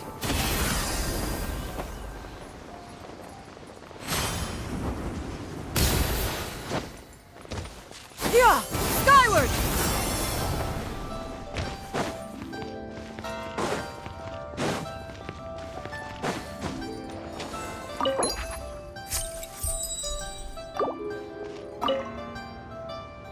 Hey, psst! Over here! Over here! Oh, I knew you wouldn't miss Lantern, right? I was wondering when I'd bump into you. No. I can't be working at every Lantern right now, can I? I really am here on vacation this time. Yup. Miss Pingshi said she'd find a professional photographer to take a good portrait photo. Hey, wait a sec. Don't tell me... It really is you! That's perfect then! Come on, take my photo. Let's see who's better behind the lens. So, ready to start? Alrighty! Can't take a picture without posing for the camera, though. Any suggestions, Traveler?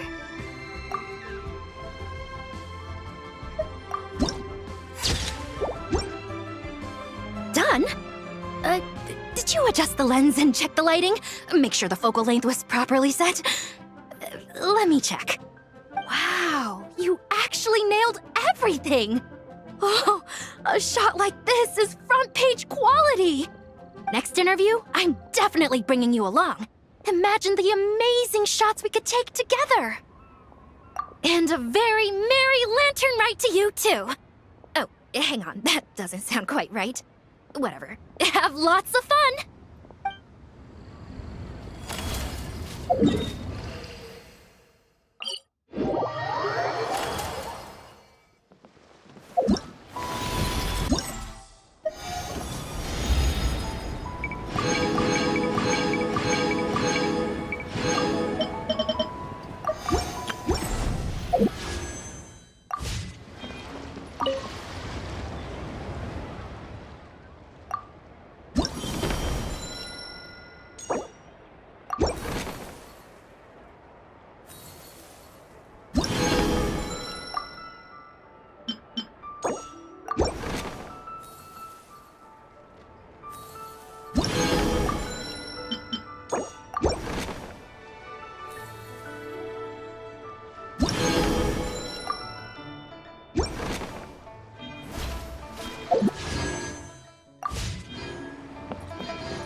Yeah!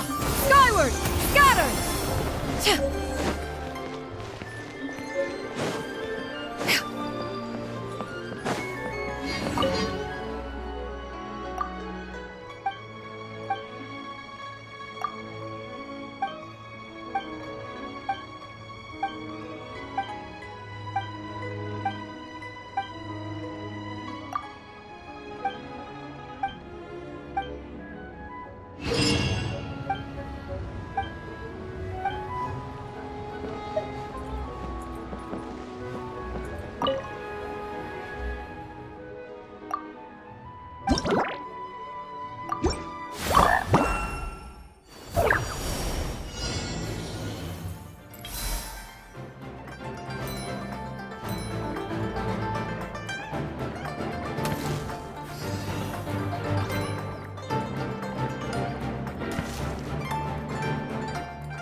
Let my name echo in song!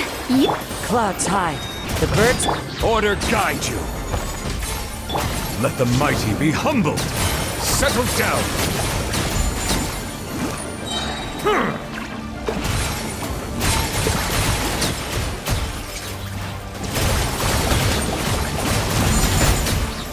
This is order. Let the world come alive! Fallen leaves. Adorn... Be sanctified. Silence!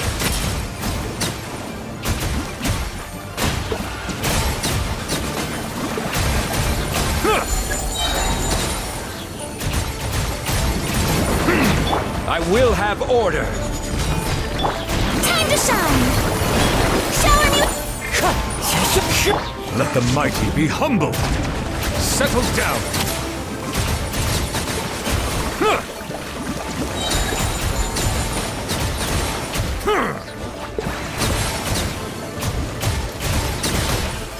This is order. Let my name echo in song! As one with wind and cloud. Be sanctified. Silence!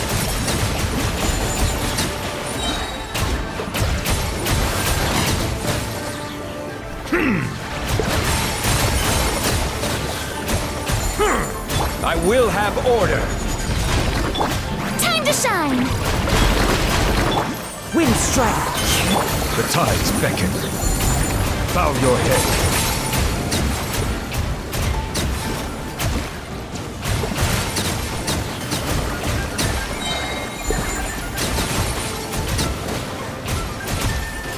Order guide you. Let the world come alive! Clouds hide. The birds... Be sanctified. Silence!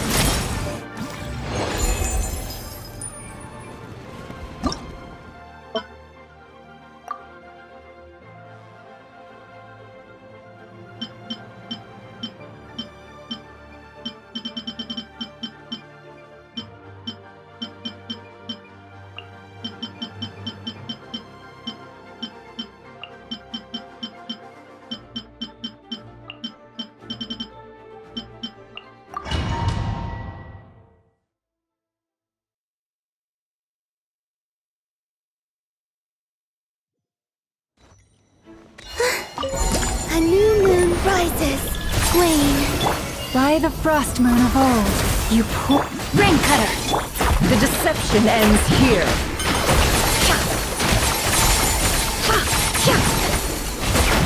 Let's see what you're made of.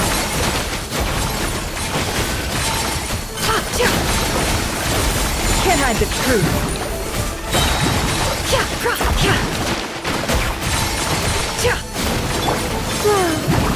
With one heart, we prayed. Leave this place. Rain outlines your fate. Know my soul. Let me lead you. Seek within. Time to come clean.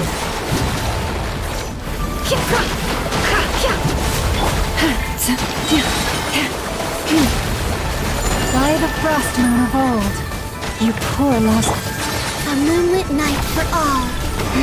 Surge. Know my sword. Witness the power. Let's see what you're made of. The mystery unravels.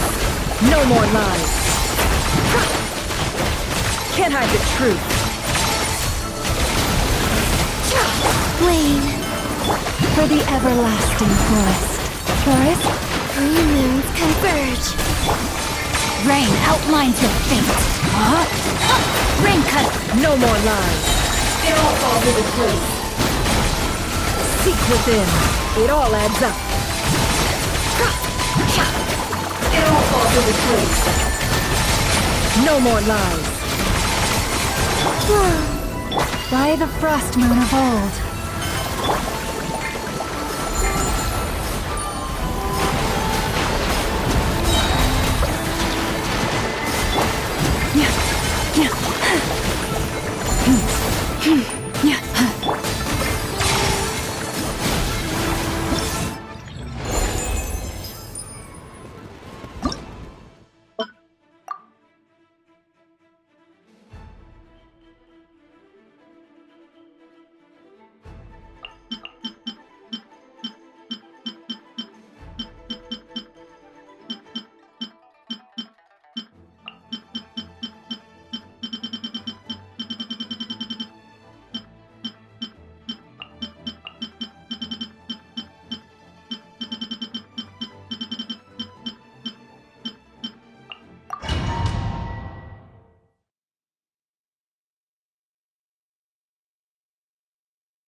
The story has only just begun! Time for takeoff. I will have order. Wrath from the skies!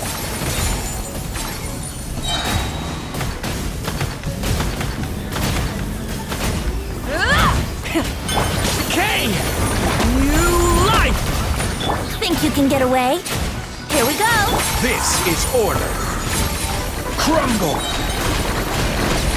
Incinerate! Ka! Burn it down! The turning point in fate! Time for takeoff. I will have order. Light of the blazing sun!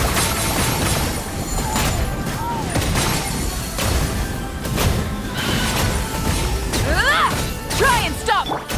Watch out! The story has only just... Think you can get away? Yahoo! This is order. Incinerate! Here we go. Get back! Stay away from me! Time for takeoff. I will have order. Wrath from the skies!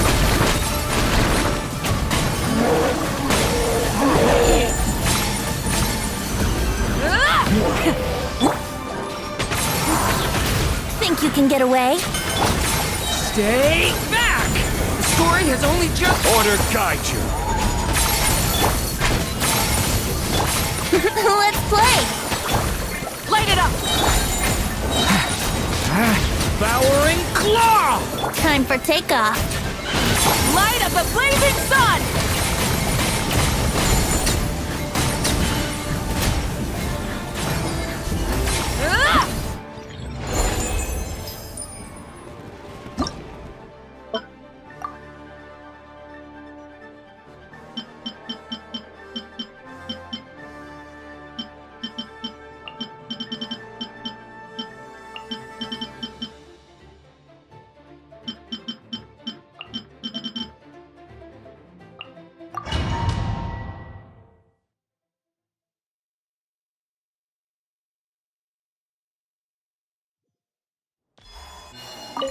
A moonlit night for all. Wayne. Preparing for dust-up.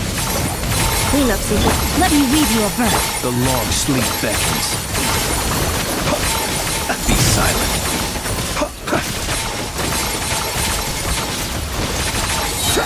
To dust. Close your eyes. To dust. Defensive mode engaged. No, my sword! Be silent. Close your eyes. Night falls. Observe. Night falls. Annihilation mode. Three moons converge. Surge. Witness the power of Close your eyes. Be silent. Night falls.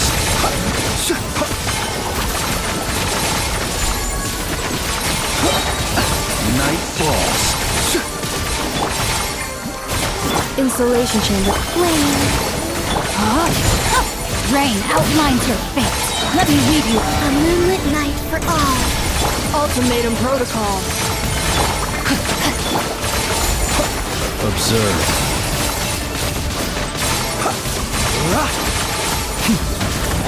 Close your eyes. Night falls.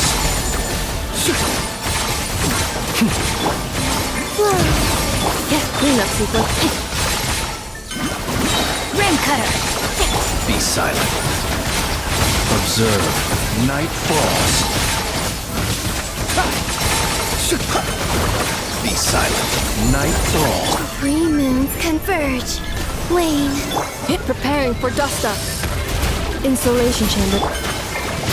Time to know my sword. Close your eyes.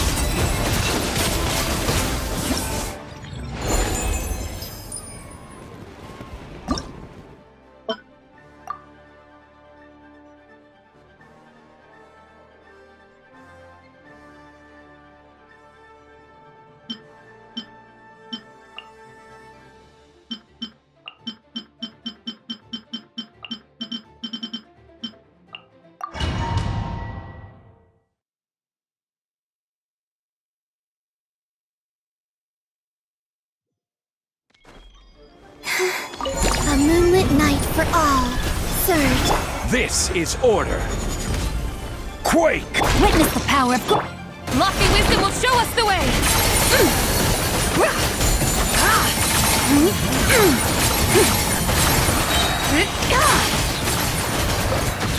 Smite the death! Order guide you. Wane. Rim cutter. Three moons converge. Divine light, shield them! Be cleansed!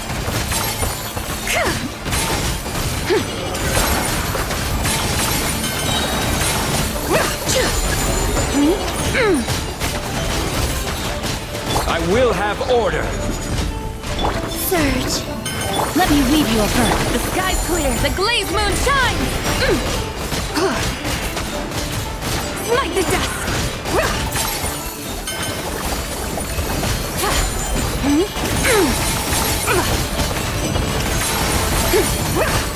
A new moon rises. Wane. Order guide you. Rain outlines your fate. Rain cut. Lofty wisdom will show us the way!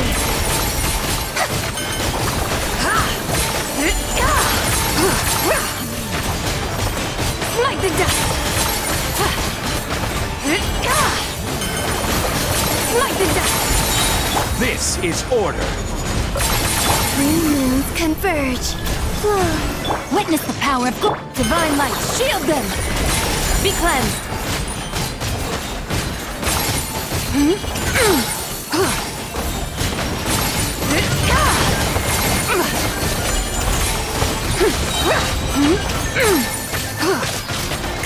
A new moon rises. Surge. I will have order. Know my sword. Let me weave you a Lofty wisdom will show us the way!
I cut some bamboo today to make a special jade robe.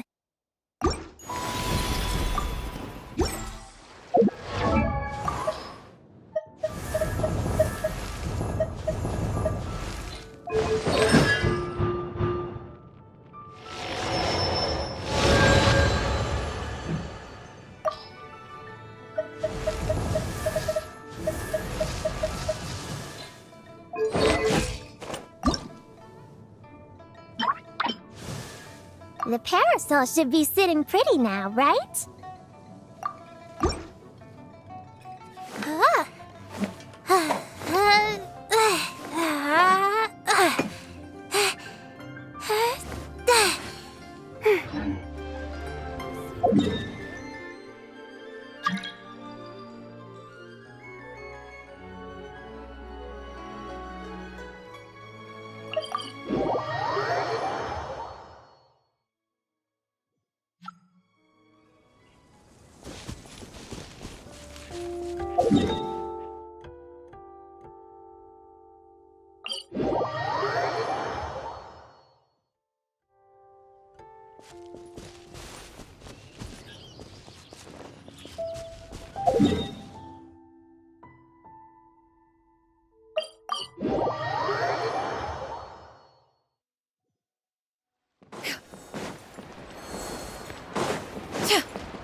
Allow me to lend you some moon.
Hey there, I'm Itlua, leader of the Lightkeepers Investigation Squad.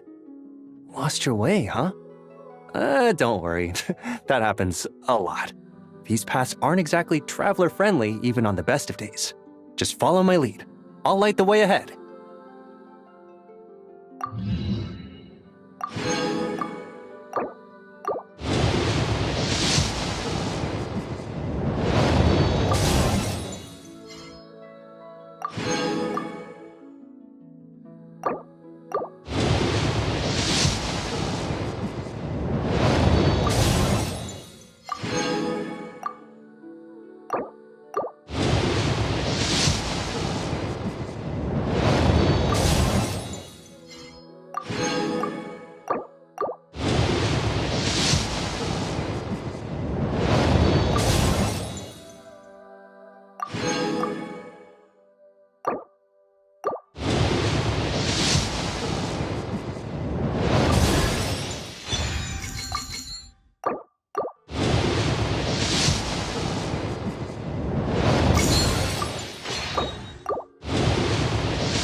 My name is ZIBAI. I was once known to mortals as the White Horse Adeptus, but now that I have descended to the mortal plane, you may simply call me ZIBAI.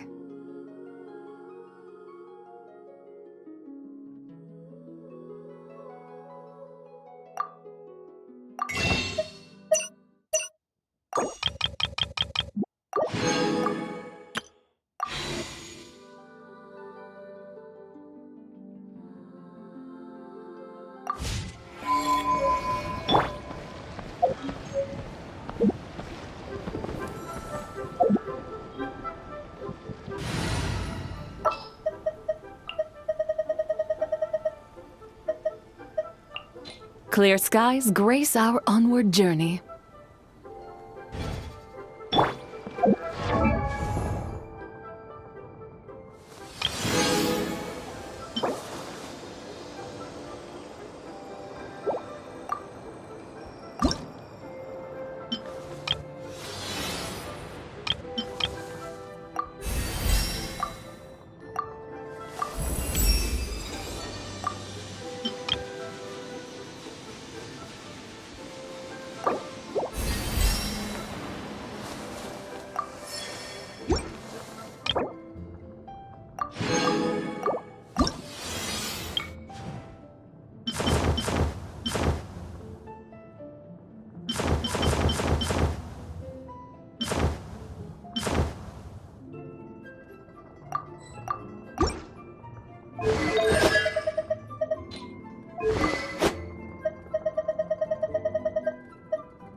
Without further ado,